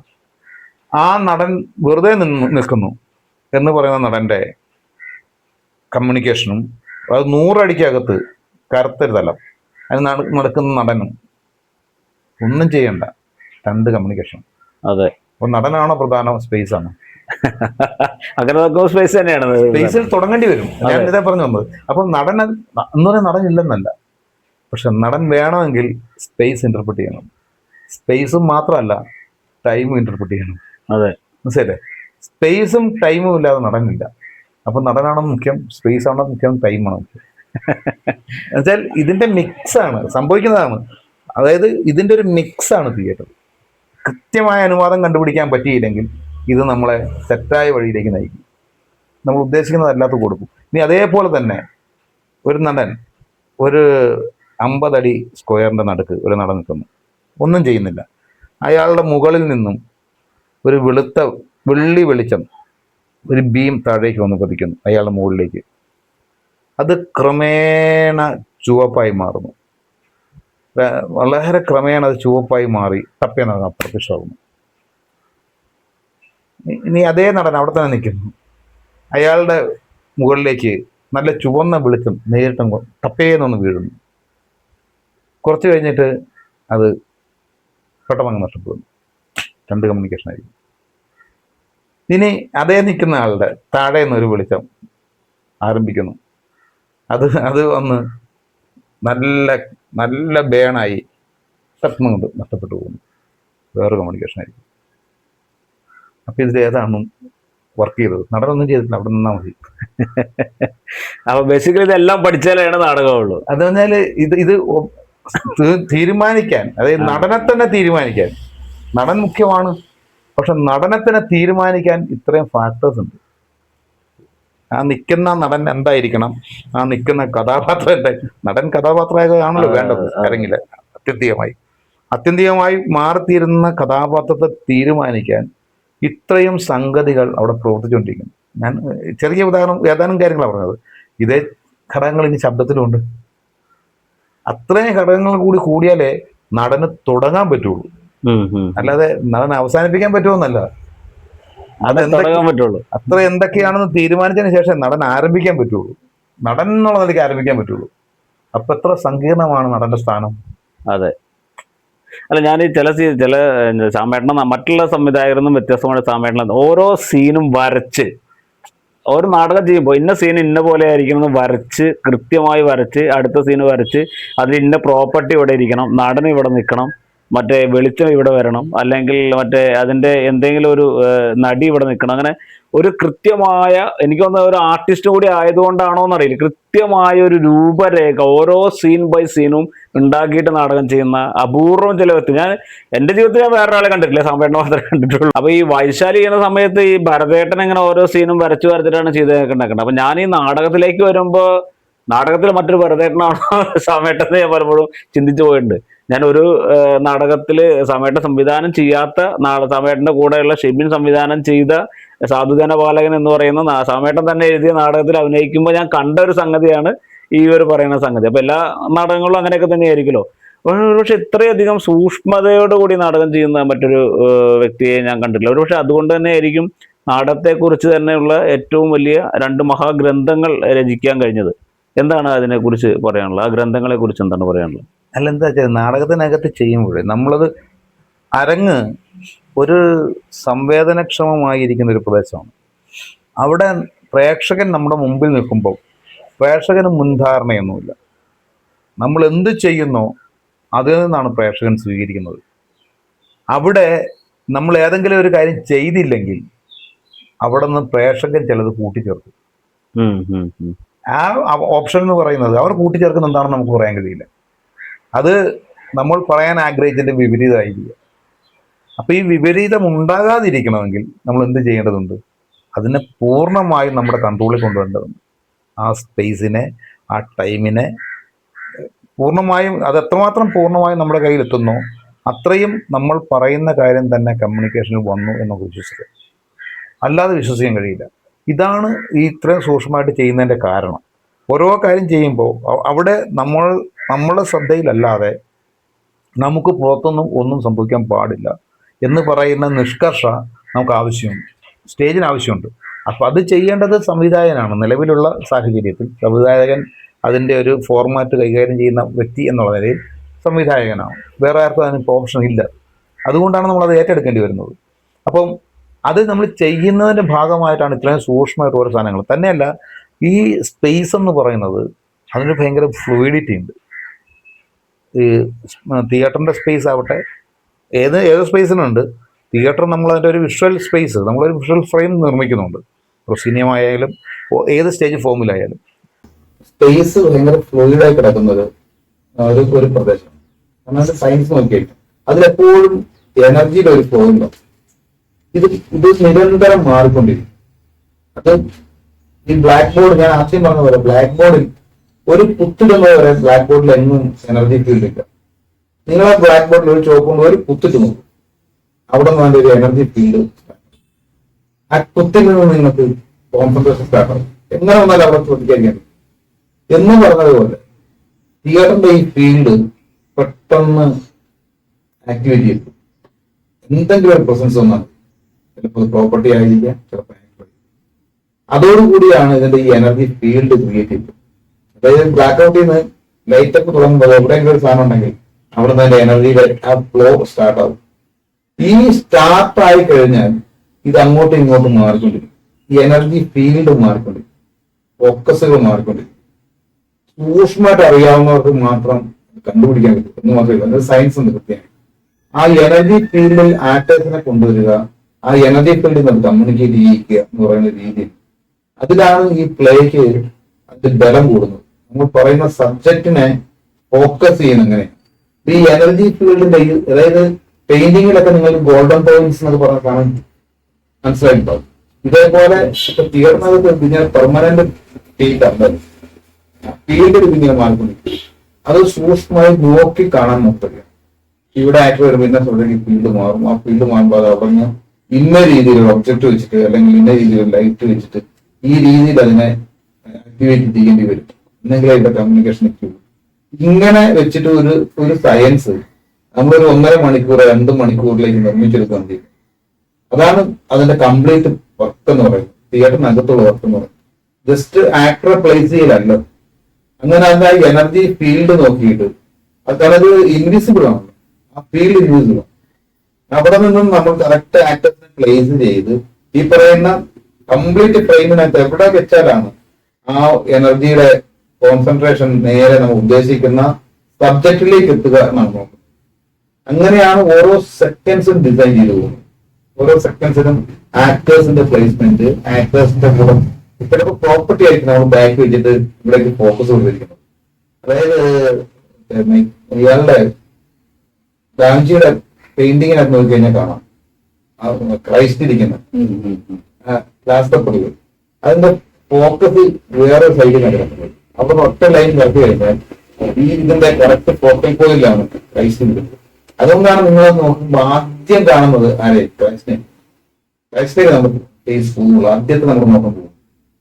അതാണ് ഈ അതിന്റെ ലൈൻ എന്ന് പറയുന്നത്, അതിന്റെ ഫോക്കൽ പോയിന്റ് എന്ന് പറയുന്നത്. അങ്ങനെ ചില എനർജി പോയിന്റുകളുണ്ട്. തിയേറ്ററിനകത്താണെങ്കിൽ ഇത് ഭയങ്കര മൂവ്മെന്റ് ഉള്ള സാധനം, ഒരു പെർമനന്റ് അല്ല. അതുകൊണ്ട് തന്നെ ഇതേപോലെ നമ്മൾ പല സാധനങ്ങളും ഒബ്ജക്റ്റും ഇതും വെച്ചിട്ടായിരിക്കാം ഇതെന്താണ് പ്രസന്റ് ചെയ്യുക സ്റ്റേജിന്. അതിലാണ് ആക്ടർ ഹൈലൈറ്റ് ആകുന്നത്. ആക്ടർ പോലും അറിയാതെ ആക്ടർ ഹൈലൈറ്റ് ആകും. ആക്ടർ പോലും അറിയാതെ ആക്ടർ സ്റ്റേജിൽ നിന്ന് പോവുകയും ചെയ്യും. ആളോളം ഇപ്പൊ ഉണ്ടാവും, പക്ഷെ കമ്മ്യൂണിക്കേഷൻ സിസ്റ്റത്തിനകത്തുള്ള ഈ രീതിയിൽ ഡിസൈനകത്ത് ഭയങ്കരമായ ഒരു വർക്ക് അവിടെയാണ് ആക്ടറെ കൊണ്ട് നിൽക്കേണ്ടത്. അതുകൊണ്ടാണ് ഇത്ര സൂക്ഷ്മമായിട്ട് നമ്മൾ വാർത്ത നോക്കുന്നത്. അതിനകത്ത് എവിടെയെങ്കിലും പ്രശ്നം ഉണ്ടാവാൻ സാധ്യതയുണ്ടോ, അത് ഈ പറയുന്ന എനർജി പോയിന്റിന് എവിടെയെങ്കിലും പുറത്തു പോകുന്നുണ്ടോ, അതുകൂടിയാണ് നമ്മൾ ഒരു ടെക്സ്റ്റ് അതിന്റെ ഡിസ്കോഴ്സ് സ്റ്റാർട്ട് ചെയ്ത് കഴിഞ്ഞാൽ അതിന്റെ ഓരോ സ്റ്റെപ്പിൽ എങ്ങനെ പോകണം, ഏത് ലെവലായിരിക്കും മെയിൻറ്റെയിൻ ചെയ്യേണ്ടത്, ഏത് ഋതമായിരിക്കും. ആ ഋതം കറക്റ്റ് ആയിട്ടാണ് നമ്മൾ ഡിസൈൻ ചെയ്ത് വിടുന്നത്. ഇത് പോകണ്ട, ആ ഡിസ്കോഴ്സ് പോകണ്ട ഋതം ആണ് നമ്മൾ എന്ത് ചെയ്യുന്നത്. ഡ്രമാറ്റിക് എലമെന്റ് എന്ന് പറയുന്നത് ഡ്രമാറ്റൈസേഷൻ തന്നെ ഏത് ഋതത്തിലാണ് പോകേണ്ടത്, ഏത് ഋതത്തിൽ പോയാലാണ് നമ്മുടെ സബ്ജക്റ്റിന്റെ കമ്മ്യൂണിക്കേഷനായി മാറും. കാരണം ഓരോ സബ്ജക്റ്റിനും അതിന്റെ സ്പോക്കുകളുടെ വ്യത്യാസമുണ്ട്, സ്പോക്ക് ചെയ്യേണ്ട രീതികൾ വ്യത്യാസമുണ്ട്. നമ്മൾ ആർഗ്യുമെന്റ് പറയുന്ന പോലെ ഒരു ഫിലോസഫി ആർഗ്യുമെന്റ് ചെയ്യുന്നത് പോലെ തന്നെയാണ് തിയേറ്റർ അതിന്റെ കമ്മ്യൂണിക്കേഷന്റെ ഒരു ആർഗ്യുമെന്റ് ബിൽഡപ്പ് ചെയ്യുന്നത്. അതാണ് നമ്മൾ ഈ ഡിസൈൻ ചെയ്തിരിക്കുന്നത്. അതാണ് ഓരോ സെക്കൻഡ്സിലെയും ആക്ടേഴ്സിന്റെ നോക്കുന്ന ആക്ടേഴ്സിന്റെ കളേഴ്സ്, ആക്ടേഴ്സിന്റെ കൂടെ വരുന്ന ലൈറ്റിന്റെ കളേഴ്സ്, ആ കളർ വന്നു കഴിഞ്ഞാൽ നിൽക്കുന്ന ക്യാരക്ടേഴ്സ് തമ്മിൽ എങ്ങനെയായിരിക്കും അവരുടെ ഇത് മാറുക, അനുഭാവം മാറുക, ഇതെല്ലാം തന്നെ നമ്മൾ സൂക്ഷ്മമായിട്ട് ശ്രദ്ധിച്ചില്ലെങ്കിൽ നമ്മൾ ഉദ്ദേശിക്കാത്ത കുറെ കമ്മ്യൂണിക്കേഷൻ അകത്തുണ്ടാവും. ഇത് പലപ്പോഴും നാടകം ഉണ്ടാക്കുന്ന സമയത്ത് സംഭവിക്കാറുള്ള ഒരു കാര്യമാണ്. ഇപ്പൊ ഒരു പ്രോപ്പർട്ടി ദുർഗം കൊണ്ട് വയ്ക്കും, ചിലപ്പോൾ ഒരു കമ്പായിരിക്കും കൊണ്ട് വയ്ക്കും. ആ സെക്കൻഡിൽ ആ കമ്പ് വർക്കാവും. പക്ഷെ ബാക്കി 1.5 മണിക്കൂർ ആ കമ്പ് അവിടെ മന്ദകോടാരിയായിട്ട് സ്റ്റേജിൽ നടത്തിയിട്ടുണ്ടാവും. അത് ഡിസ്റ്റർബ് ചെയ്തുകൊണ്ടിരിക്കുന്നതിനാൽ മൊത്തം സബ്ജക്റ്റിനെ തന്നെ അത് ഡിസ്റ്റർബ് ചെയ്യുന്നുണ്ടാവും. പക്ഷെ നമ്മൾ സൂപ്പറായിട്ട് മനസ്സിലാക്കുന്നില്ലെങ്കിൽ നമ്മൾ അറിയാതെ അങ്ങനെ കൊണ്ടുവയ്ക്കും. അതവിടെ കൊണ്ടുവയ്ക്കേണ്ട ആവശ്യമുണ്ടെങ്കിൽ കൊണ്ടുവയ്ക്കുകയും ആ ഡിസ്കോഴ്സിനിടയിലൂടെ തന്നെ ആ സാധനം മൂവ് ചെയ്ത് അത് എക്സിറ്റ് ആകുകയും ചെയ്യണം. വേണ്ട വിധത്തിൽ എക്സിറ്റ് ആയിട്ടില്ലെങ്കിൽ അത് അപകടം ചെയ്യും. ചെറിയ പോക്കറ്റ് പേര് പറയുന്നത് ഇതേപോലെ തന്നെ ആക്ടേഴ്സ് കൃത്യമായി വരികയും കൃത്യമായി കൈകാര്യം ചെയ്ത് അവരുടെ ഡിസ്കോഴ്സ് ഒരു ഡയലോഗ് പറഞ്ഞു തീർക്കാന്നല്ല, ഏതൊക്കെ ഫിസിക്കൽ ആകട്ടെ വെർബൽ ആകട്ടെ, അതാണ് ഡിസ്കോഴ്സിൽ ആ ഓരോ ക്യാരക്ടറിന്റെയും സ്ഥാനം എന്താണോ അത് കംപ്ലീറ്റ് ആക്കി എക്സിറ്റ് ചെയ്യേണ്ട ആവശ്യം. അതിനു വേണ്ടിയിട്ടാണ് അത് ഡിസൈൻ ചെയ്യുന്നത്, സൂക്ഷ്മമായിട്ടുള്ള ഡിസൈൻ. ഈ നാടക ക്യാമ്പിലേക്ക് ഒരു നാടക ക്യാമ്പ് സമയത്തിലൊരു നാടക ക്യാമ്പ് നടക്കുന്നു. ആ നാടക ക്യാമ്പിലേക്ക് കയറുന്നവർ, നാടക ക്യാമ്പിലേക്ക് എൻട്രി ചെയ്യുന്നവരെ ഒരു സമയത്തൻ വളരെയധികം സ്നേഹസമ്പന്നായ, എല്ലാവരും കെട്ടിപ്പിടിക്കുന്ന, എല്ലാവരും സ്നേഹത്തോട് സംസാരിക്കുന്ന സമയത്ത് നാടക ക്യാമ്പിനകത്ത് കയറി കഴിഞ്ഞാൽ മറ്റൊരു മനുഷ്യരാണ് എന്ന് ഞാൻ കേട്ടിട്ടുണ്ട്. അതായത് വളരെ സ്ട്രിക്റ്റ് ആയിട്ടുള്ള, അപ്പൊ ഒരു ഉദാഹരണം പറയുകയാണെങ്കിൽ ഒരു പ്രോപ്പർട്ടി കിടക്കുന്നു, ഒരു റൗണ്ടിനുള്ള ഒരു പ്രോപ്പർട്ടി കിടക്കുന്നു. നാടകത്തിനിടയ്ക്ക് ഒരു ചായ കുടിക്കാൻ ഒരു നടൻ അല്ലെങ്കിൽ ഒരു ആക്ടർ അല്ലെങ്കിൽ ഒരു ആക്ട്രസ് ആരെങ്കിലും കഴിഞ്ഞാൽ ആ ചായ കുടിച്ച ഗ്ലാസ് അവിടെ വച്ചു കഴിഞ്ഞാൽ അതിനെതിരെ ഭയങ്കരമായിട്ട് ചീത്ത പറയും എന്നൊക്കെ ഞാൻ കേട്ടിട്ടുണ്ട്. ഇത് എത്രത്തോളം ശരിയാണെന്ന് എനിക്കറിയില്ല, പക്ഷെ അത്രയും സ്ട്രിക്റ്റ് ആയിട്ടാണ് നാടക ക്യാമ്പുകളെ കൊണ്ടുപോകുന്നത് കേട്ടത്. ശരിയാണ്. നാടകത്തിന്റെ ക്യാമ്പുകളില് അത് പല കാരണങ്ങളുണ്ട്. ഒന്ന്, അതിനുള്ളിലേക്ക് വരുന്നതോടുകൂടി നമ്മൾ ഇത്രയും വലിയ കുറെ ചോദ്യങ്ങളൂടെ അതിനകത്ത് അലസമായി നിന്നുകൊണ്ട് ഒരിക്കലും നമുക്ക് പണിയെടുക്കാൻ കഴിയില്ല. കാരണം നമ്മൾ ചെയ്തുകൊണ്ടിരിക്കുന്ന അത്രയും ഗൗരവപൂർവ്വമായിട്ടുള്ള ഒരു പ്രവൃത്തിയാണ്. ഒരാൾ ഒരു തെറ്റ് കാണിച്ചാൽ മതി, അത് നമ്മളീ പറയുന്ന മൊത്തം കാര്യങ്ങൾ അപകടപ്പെടുത്തിക്കും. പലപ്പോഴും സ്റ്റേജിനകത്ത് അത്തരത്തിൽ സംഗതി ഉണ്ടാവാറുണ്ട്. കാരണം റിഹേഴ്സൽ സമയത്ത് മറ്റുള്ള പലരും നിങ്ങൾ നോക്കോ, നമ്മൾ പെർഫോമൻസിന്റെ സമയത്ത് ഒരു പകുതി നമ്മൾ ശരിക്കും പറഞ്ഞാല് കോൺഷ്യസ് ആയ പകുതി 50% നമ്മൾ ഒരു സബ് കോൺഷ്യസ് വർക്ക് ചെയ്യുന്ന സമയമാണ് പെർഫോമൻസ്.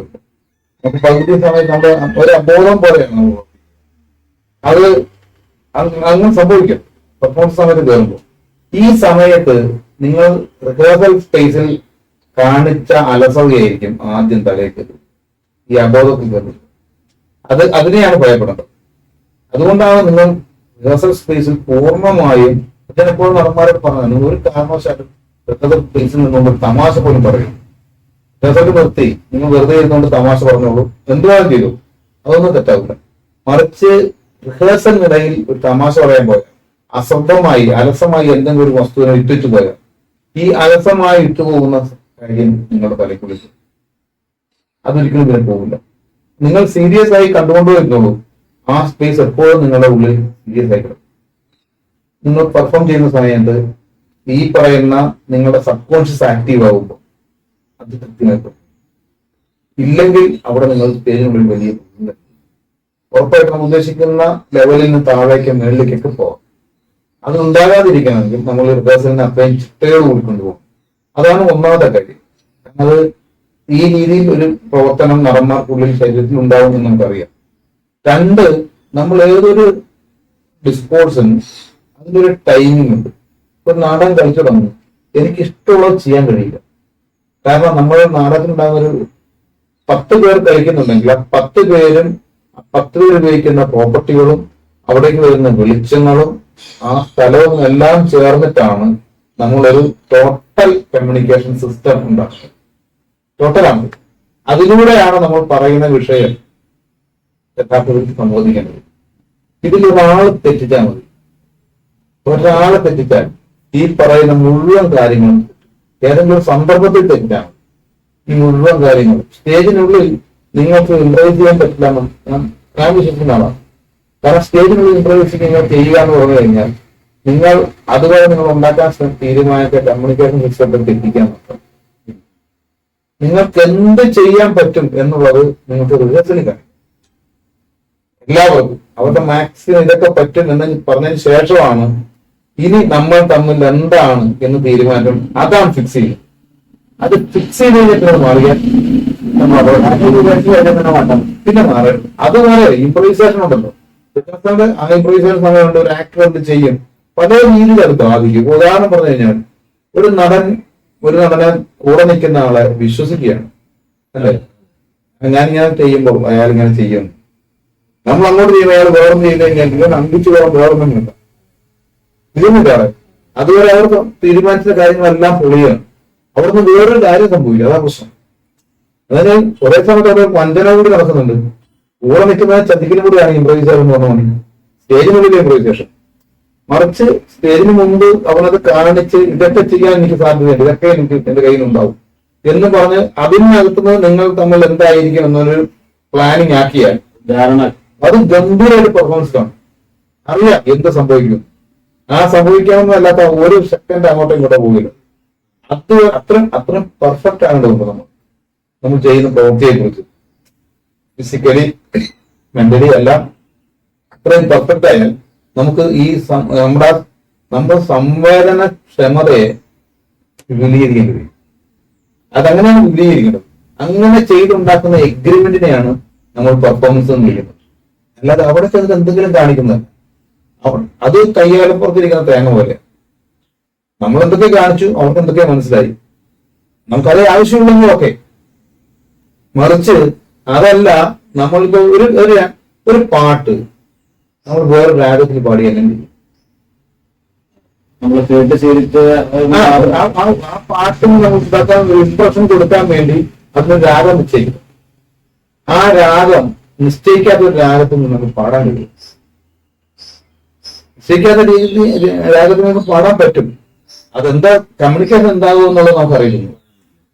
അത്രേ ഉള്ളൂ. നമ്മൾ അതിനകത്ത് പറയാനുള്ളൂ. അങ്ങനെ ചെയ്യാൻ പാടില്ലെന്നൊന്നുമില്ല. പക്ഷെ ചെയ്താൽ അത് നമ്മൾ നിശ്ചിതമായി പറയുന്ന സാധനമായിരിക്കും ആരും പറയരുത്. അത് സാധ്യമല്ല. അപ്പം കമ്മ്യൂണിക്കേഷൻ അതാണ് ഞാൻ പറഞ്ഞത്. ലാംഗ്വേജ് എന്നുള്ള ലഭിച്ചാൽ അതിന്റെ വ്യാകരണം നമ്മൾ നിർമ്മിക്കുന്നതാണ്. ആ വ്യാകരണത്തിൽ അതിന്റെ അക്ഷരങ്ങളുണ്ട്. അതിലൂടെ നമ്മൾ സവിശേഷമായ ഒരു ഘടന കൊടുക്കുമ്പോഴാണ് അതിന് ഒരു സംവേദനം സംഭവിക്കുന്നത്.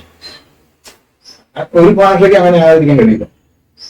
ആ ഒരു നിർബന്ധം സ്വയം ഇതിനകത്ത് കൊണ്ട് ഉണ്ടായാലേ പറ്റുള്ളൂ.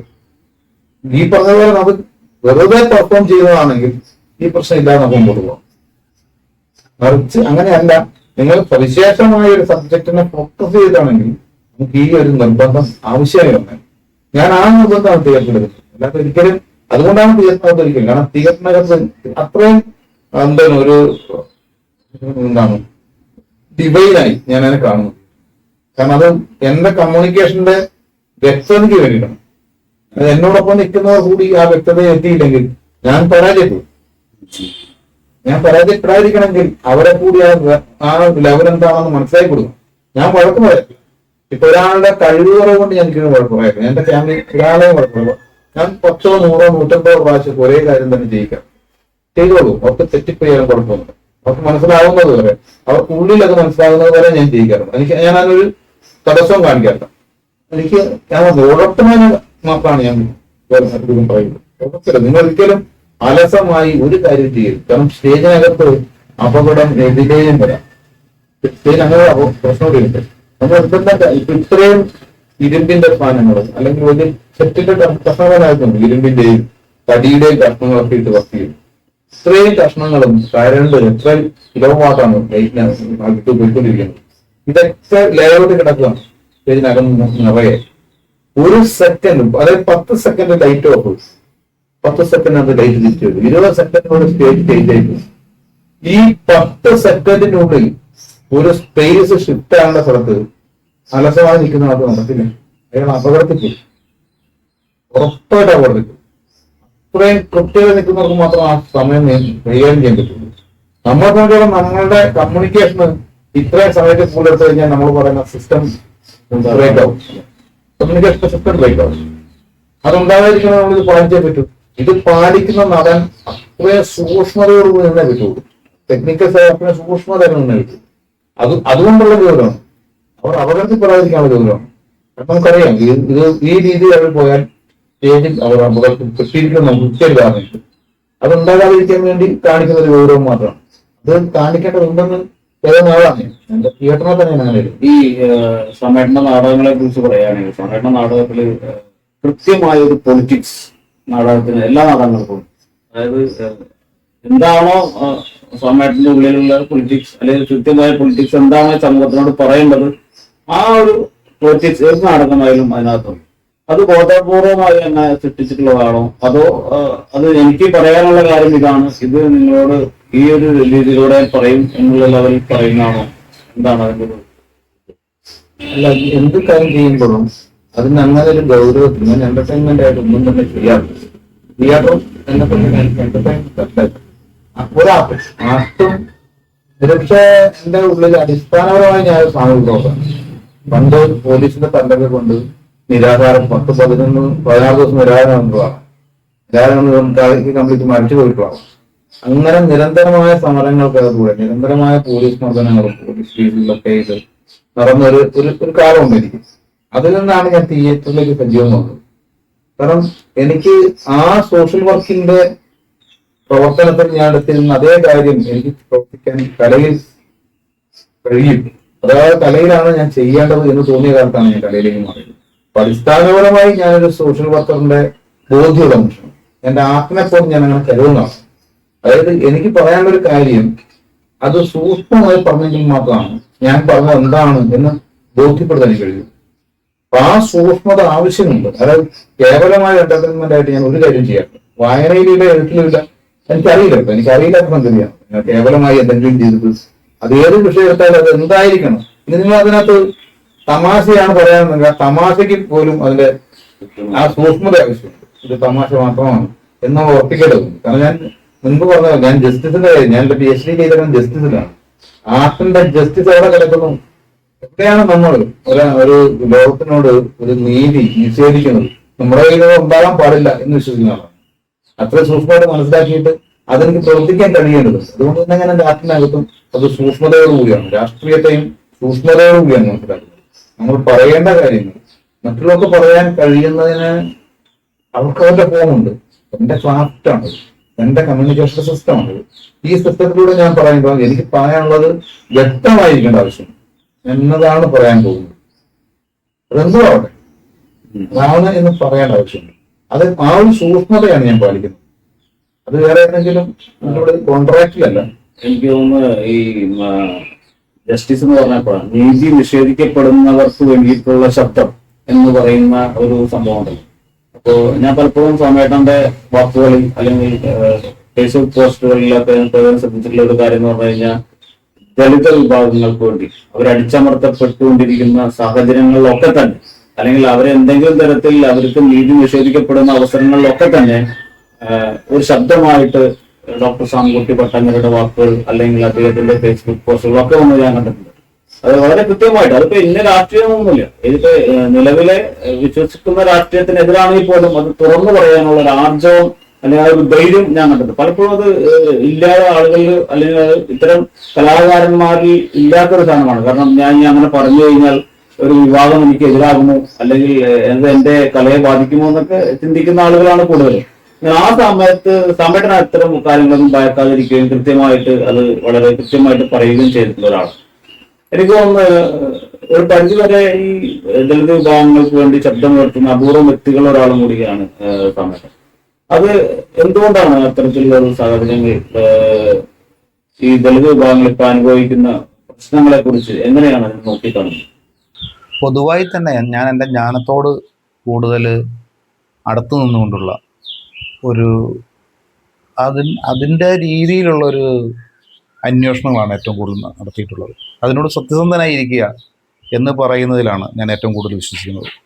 എൻ്റെ ജീവിതാനുഭവങ്ങളെയും എൻ്റെ ജ്ഞാനത്തെയും ഞാൻ ആ രീതിയിൽ അന്യോന്യം ബന്ധിപ്പിച്ചിട്ടാണ് മുന്നോട്ട് സഞ്ചരിച്ചിട്ടുള്ളത്.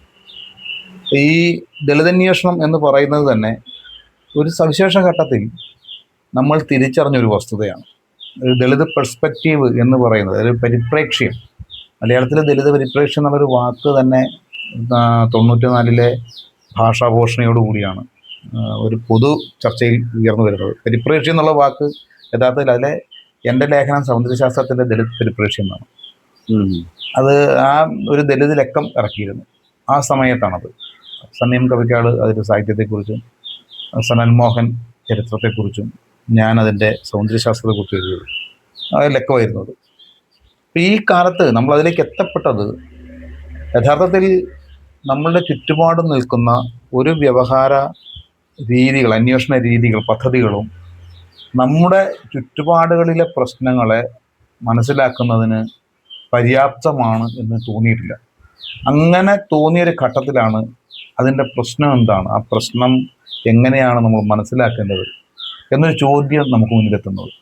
ഈ നീതിയുടെ പ്രശ്നം, കാരണം നീതി എന്ന് പറയുന്നത് ആ, നാം സവിശേഷമായി പരിശോധിക്കേണ്ട ഒരു സംഗതിയാണ് എന്ന് നമുക്ക് ആ കാലത്ത് തന്നെ ബോധ്യപ്പെടുന്നു. 96-കളിൽ തന്നെ ബോധ്യപ്പെട്ടിട്ടുള്ള കാര്യമാണ്. നീതിയാണ് അതൊരു പ്രശ്നം. സാമൂഹ്യമായി നാം ഒരു നീതി നടപ്പിലാക്കുന്നതിലെ ഉണ്ടാകുന്ന വ്യത്യസ്തതയാണ് യഥാർത്ഥത്തിൽ നമ്മളുടെ പ്രശ്നം, നമുക്ക് കാണേണ്ട പ്രശ്നമെന്ന് അക്കാലത്ത് തന്നെ നമുക്ക് ബോധ്യപ്പെടുന്നുണ്ട്. അപ്പം ദലിത് വിഷയങ്ങൾ, ദലിത് എന്ന് പറഞ്ഞൊരു ചിന്ത എന്തുകൊണ്ടാണ് ഉണ്ടായി വന്നത്? ദലിത് ഒരു പെർസ്പെക്റ്റീവ്. ഞാനൊരു ദലിത് സംഘടനകളിലും പ്രവർത്തിക്കുന്നില്ല, ഇപ്പോഴും നിങ്ങൾക്കറിയാവുന്ന ഞാൻ ദലിത് സംഘടനകളിൽ പ്രവർത്തിക്കുന്നില്ല. മറിച്ച് ദലിത് ഒരു പെർസ്പെക്റ്റീവ് എന്നുള്ള നിലയ്ക്ക് എടുക്കാൻ കാരണം തന്നെ കേരളത്തിൻ്റെ പോലെയുള്ള ഇന്ത്യ പോലുള്ള ചുറ്റുപാടിൽ ഈ ജാതി എന്ന് പറയുന്ന അതിൻ്റെ ഹൈറാർക്കി എന്ന് പറയുന്നത് ഒരു വസ്തുതയായിരിക്കെ ഇതിനുള്ളിൽ ഈ ഹൈറാർക്കിയെ പരിശോധിക്കാൻ നിലവിലുള്ള ഒരു അന്വേഷണ രൂപത്തിനും സാധ്യമല്ല.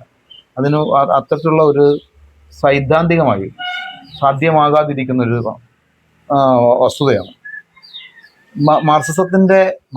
മാർക്സിസം വർഗത്തെക്കുറിച്ച് സംസാരിക്കുമ്പോൾ ആ വർഗം എന്ന നിലയിലുള്ള നമ്മുടെ ടൂള് യഥാർത്ഥത്തിൽ നമുക്ക് ഈ ക്ലാസ്സിനെ പഠിക്കാൻ പര്യാപ്തമല്ല എന്നുള്ളൊരു തിരിച്ചറിവാണ് നമ്മളതിനെ മാറ്റി നിർത്താൻ കാരണം. അല്ലാതെ ഇവിടെയുള്ളൊരു പൊളിറ്റിക്കൽ പാർട്ടിയോടുള്ള പ്രശ്നമല്ല അത്. കാരണം തൊഴിലാളി വർഗം, യഥാർത്ഥത്തിൽ തൊഴിലാളി വർഗം എന്ന് പറയുന്നത് തന്നെ, തൊഴിലാളി വർഗമെന്നോ ഇക്വാളിറ്റി എന്ന് പറയുന്നത് കൂടുതൽ പരിശോധിക്കപ്പെടേണ്ട സംഗതിയാണ്. ഇക്വാളിറ്റി എന്ന് പറയുന്നത് യഥാർത്ഥത്തിൽ ഒരു അധാർമികത നിറഞ്ഞ പ്രയോഗമാണെന്ന് വിശ്വസിക്കുന്ന ആളാണ് ഞാൻ. കാരണം മനുഷ്യൻ യൂണിക്കാണ്. മനുഷ്യൻ യൂണിക് ആയിരിക്കുന്നിടത്തോളം കാലം ഇക്വാളിറ്റി എന്ന് പറയുന്നത് സാധ്യമായ സംഗതിയല്ല. ഇത് നമുക്ക് എല്ലാവർക്കും അറിയാം. ഇക്വാളിറ്റി സാധ്യമല്ല എന്നറിഞ്ഞുകൊണ്ട് ഇക്വാളിറ്റി ആണ് എന്ന് നമ്മൾ ഒരു സിദ്ധാന്തത്തെ കൊണ്ട് സൃഷ്ടിക്കുക എന്ന് പറഞ്ഞു കഴിഞ്ഞാൽ ആർക്കാണോ നീതി നിഷേധിക്കുന്നത് അവരെ ബോധപൂർവം നമ്മൾ ഇരുട്ടിൽ നിർത്തുക എന്നാണ് അർത്ഥം. അതാണ് എൻ്റെ സംഗതി. നമ്മൾ അങ്ങനെയാണ് കാണേണ്ടത്. കാരണം നിലവിൽ ഇക്വാളിറ്റി ഉണ്ടല്ലോ, പിന്നെ നമ്മൾ എന്തിന് നീതിയെക്കുറിച്ച് പറയണം? അവിടെ നീതിയുടെ ചോദ്യം പ്രസക്തമല്ലാതായി തീരുകയാണ്. അപ്പോൾ യഥാർത്ഥത്തിൽ നമ്മൾ ചെയ്യുന്നത് എന്താണ്? നമ്മൾ ചെയ്യുന്ന ഹിംസ എന്താണ്? നമ്മൾ യഥാർത്ഥത്തിൽ ആർക്കാണോ നീതി നിഷേധിക്കുന്നത് അവരുടെ നീതി നിഷേധത്തിൻ്റെ സപ്പോർട്ട് ചെയ്ത് നിൽക്കുകയാണ്. ആ നീതി നിഷേധത്തെ സപ്പോർട്ട് ചെയ്ത് നിൽക്കുകയാണ്. അവിടെയാണ് അതിൻ്റെ തെറ്റ് സംഭവിക്കുന്നത്. ഈ ചോദ്യമാണ് നമ്മൾ ശരിക്കും മാർക്സിസത്തിൽ നിന്നും കാതലായി മാറി നിൽക്കുന്നതിൻ്റെ ഒരു സംഗതി കാരണമായി തീരുന്നത്. അവിടെ നിന്നാണ് നമ്മൾ ദലിത് എന്നുള്ളൊരു പരിപ്രേക്ഷ്യം എന്ന് പറഞ്ഞിട്ട് എങ്ങനെ കാണാം എന്നുള്ളൊരു ചോദ്യത്തിലേക്ക് എത്തുന്നത്. കാരണം കേരളത്തിൽ നോക്കുക, കേരളത്തിലെ ഈ പറയുന്ന ഈ ദലിത് എന്നുള്ള വാക്ക് തന്നെ ഉയർന്നു വന്ന ഒരു ചുറ്റുപാട് നോക്കിയാൽ നിങ്ങൾക്ക് കുറച്ചുകൂടെ മനസ്സിലാവുന്ന സാധനം അതൊരു ജാതിയല്ല. ജാതികളിൽ നിന്നും ഒളിച്ചു നിൽക്കാനുള്ള, ജാതികളിൽ നിന്നും മറഞ്ഞു നിൽക്കാനുള്ള ഒരു അവസരമായിട്ടാണ് ദളിത് എന്നുള്ള വാക്ക് കടന്നു വരുന്നത്. കാരണം ജാതി എന്നുള്ള വാക്ക് പറയാതിരിക്കാൻ വേണ്ടിയാണ് ദളിത് വരുന്നത് എന്ന് പറഞ്ഞാൽ യഥാർത്ഥത്തിൽ ജാതിക്കെതിരായ വാക്കാണത്. ഇവിടെ നേരെ തിരിച്ചാണ് നമ്മുടെ ഈ പറയുന്ന, പ്രത്യേകിച്ചും മാർക്സിയൻ സൈദ്ധാന്തികരാണ് ഇത് ഭയങ്കര ജാതിയാണ്, ഐഡന്റിറ്റി പൊളിറ്റിക്സ് ആണെന്നൊക്കെ പറഞ്ഞിട്ട്, സ്വത്വവാദമാണെന്നൊക്കെ പറഞ്ഞിട്ട് അതിനെ കളിയാക്കാൻ ശ്രമിച്ചിട്ടുള്ളത്. യഥാർത്ഥത്തിൽ ആ വാക്കിന്റെ ഉത്ഭവം തന്നെ നോക്കിയാൽ, മലയാളത്തിന്റെ ചുറ്റുപാട് ഇതിന്റെ ഉത്ഭവം തന്നെ, ഇതിന്റെ വളർച്ച തന്നെ നോക്കിയാൽ അത് ഇന്നത്തെ നിൽക്കുന്നത് വ്യക്തമായി ജാതി നിഷേധത്തിന്റെ തരത്തിലാണ്. ജാതി ഒരു വസ്തുതയാണ് എന്ന് അംഗീകരിച്ചുകൊണ്ട് ഈ ജാതിയെ നിഷേധിക്കുന്ന പ്രതലമായിട്ടാണ് ദലിത് എന്നുള്ള പ്രയോഗം നിലനിൽക്കുന്നത്. ദലിത് പെർസ്പെക്റ്റീവ് യഥാർത്ഥത്തിൽ അവിടെയാണ് നിൽക്കുന്നത്. ഇങ്ങനെ ഒരു സംഘടനയ്ക്ക് ചെയ്യാവുന്ന കർമ്മമല്ല അത്. അതൊരു പെർസ്പെക്റ്റീവാണ്.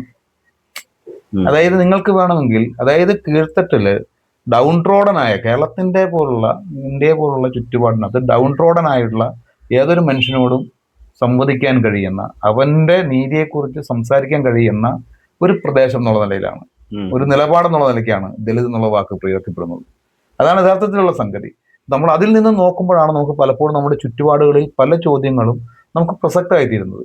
അത് ഈ പറഞ്ഞ മാർക്സിയൻ ഡയലോഗിൽ ചിലപ്പോൾ പ്രസക്തമാണെന്ന് തോന്നുന്നുണ്ടാവില്ല, മറിച്ച് നീതിയുടെ ചോദ്യത്തിൽ, കാരണം മാർക്സിയൻ രീതിയിൽ അത് അല്ല എന്നുള്ളതിൻ്റെ ഏറ്റവും വലിയ സംഗതി കേരളത്തിൽ ഒരുപക്ഷെ സാമൂഹ്യ നീതിയെക്കുറിച്ച് ഇത്രയും പരിഗണനയില്ലാത്ത വിഭാഗമായിട്ട് നമുക്ക് കേരളത്തിന്റെ ഈ കമ്മ്യൂണിസ്റ്റുകളെ കാണേണ്ടി വരും.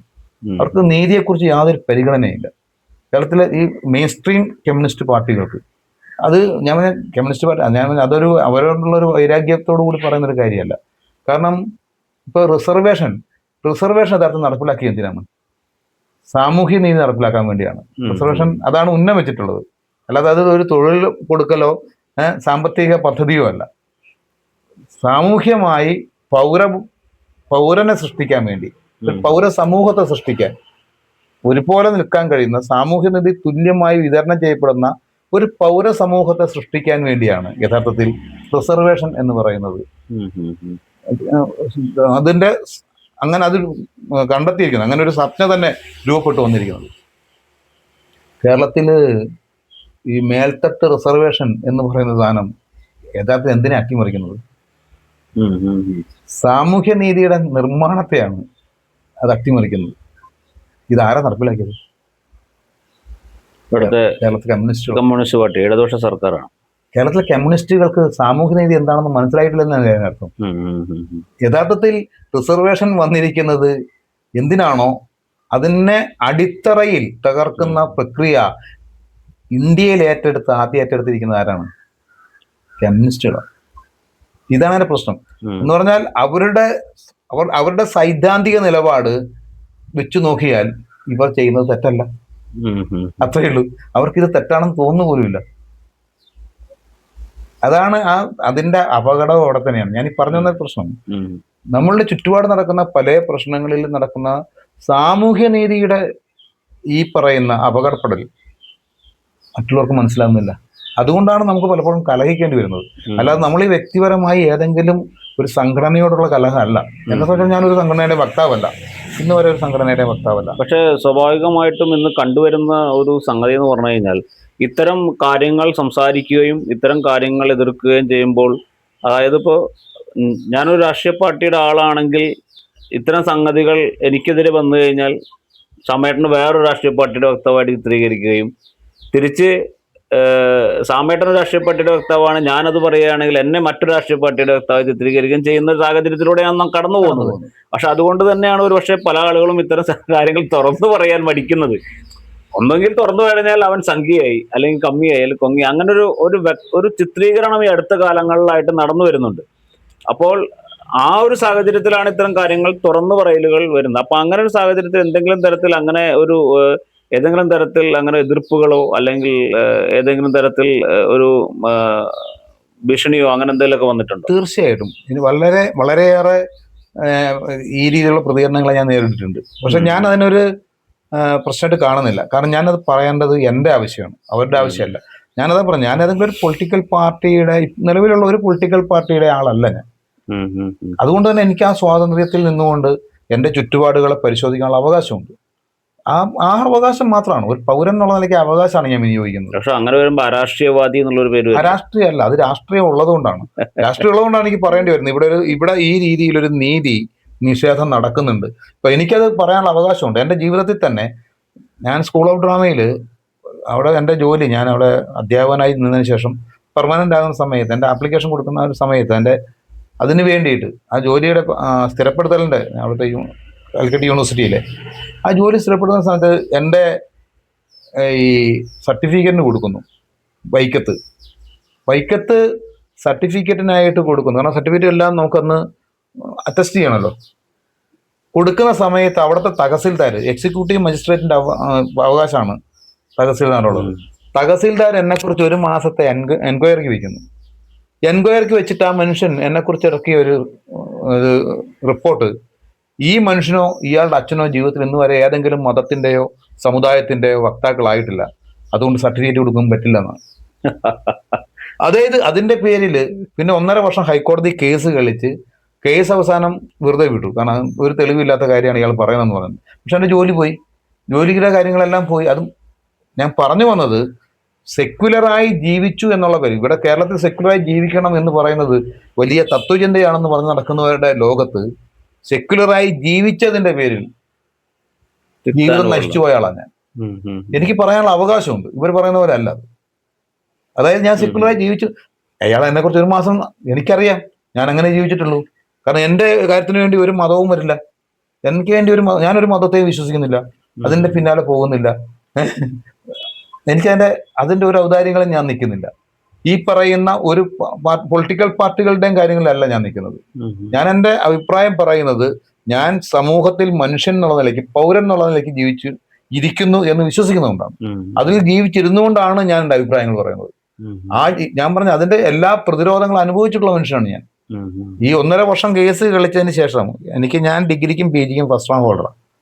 ആ ഹൈക്കോടതി ഓർഡർ ഇടുന്നത് ഈ മനുഷ്യന് ഇതൊന്നും പറയേണ്ട ആവശ്യമില്ല, ഒരു ജോലിക്ക് വേണ്ടിയിട്ട് ഈ കാര്യങ്ങളൊന്നും പറയേണ്ട ആവശ്യമില്ല എന്ന് പറഞ്ഞിട്ട് അത്. പക്ഷേ ഇതിന് തെളിവില്ലാത്തൊരു കാര്യമാണ് അയാൾ പറഞ്ഞു വരുന്നത്. കാരണം പഴയ സർട്ടിഫിക്കറ്റുകളിൽ അങ്ങനെ ജാതിയില്ല മതമില്ല എന്ന് എഴുതാനുള്ള ഓപ്ഷൻ ഉണ്ടായിരുന്നില്ല.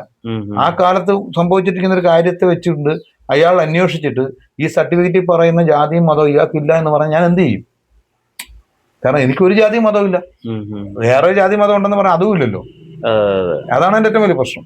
അപ്പൊ ഞാൻ പറഞ്ഞു വന്നത്, അങ്ങനത്തെ കാര്യങ്ങളെ പോലും നേരിട്ടുള്ള മനുഷ്യനാണ് ഞാൻ, വ്യക്തി എന്നുള്ളതല്ലേ. കാരണം ഈ പോലീസിനെ തല്ലും കൊണ്ട് സമരങ്ങളും നടക്കുന്ന കാലത്ത്, ഇത്രയേറെ സമരങ്ങൾക്കകത്ത് ഈ നടക്കുന്ന കാലത്ത് നമ്മൾ വിശ്വസിച്ചിരുന്നത് സെക്യുലർ ആയിരിക്കുന്ന മനുഷ്യനായിരിക്കുന്നത് ഏറ്റവും വലിയ കാര്യമാണെന്നാണ്. ഞാൻ ആ വിശ്വാസത്തിലാണ് ഇപ്പോഴും നിൽക്കുന്നത്. ആ വിശ്വാസത്തിന്റെ പേരിൽ ജീവിതം ഇങ്ങനെ ആയിപ്പോയ ആളാണ് ഞാൻ. ഇത് മനോരമയുടെയൊക്കെ സപ്ലിമെന്റ് വന്നിട്ടുണ്ട് എൻ്റെ ഈ കേസ്.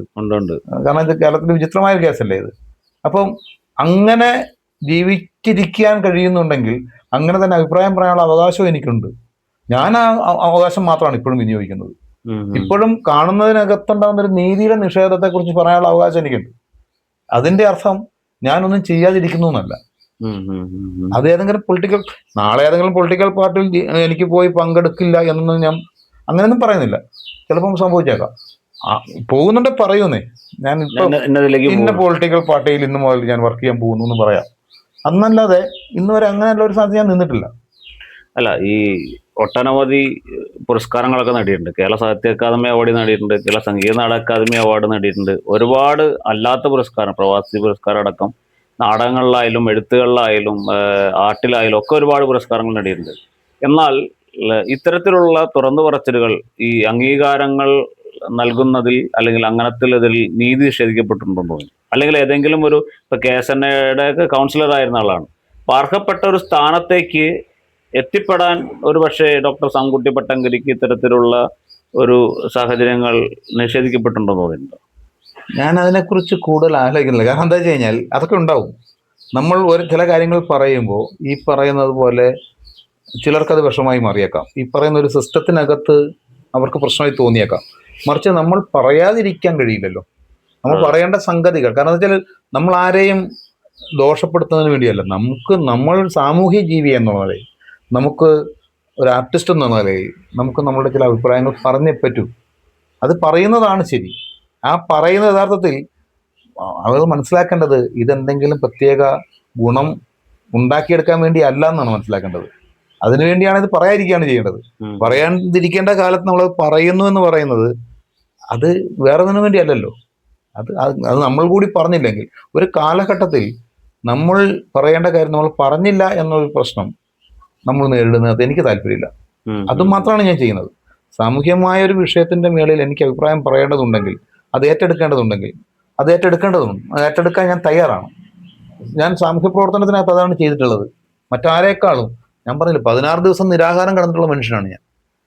16 ദിവസം നിരാഹാരം കടന്ന് പൂർണ്ണമായും മരച്ചു പോയതിനു ശേഷം രണ്ടാമത് വന്നൊരു ശരീരമാണിത്.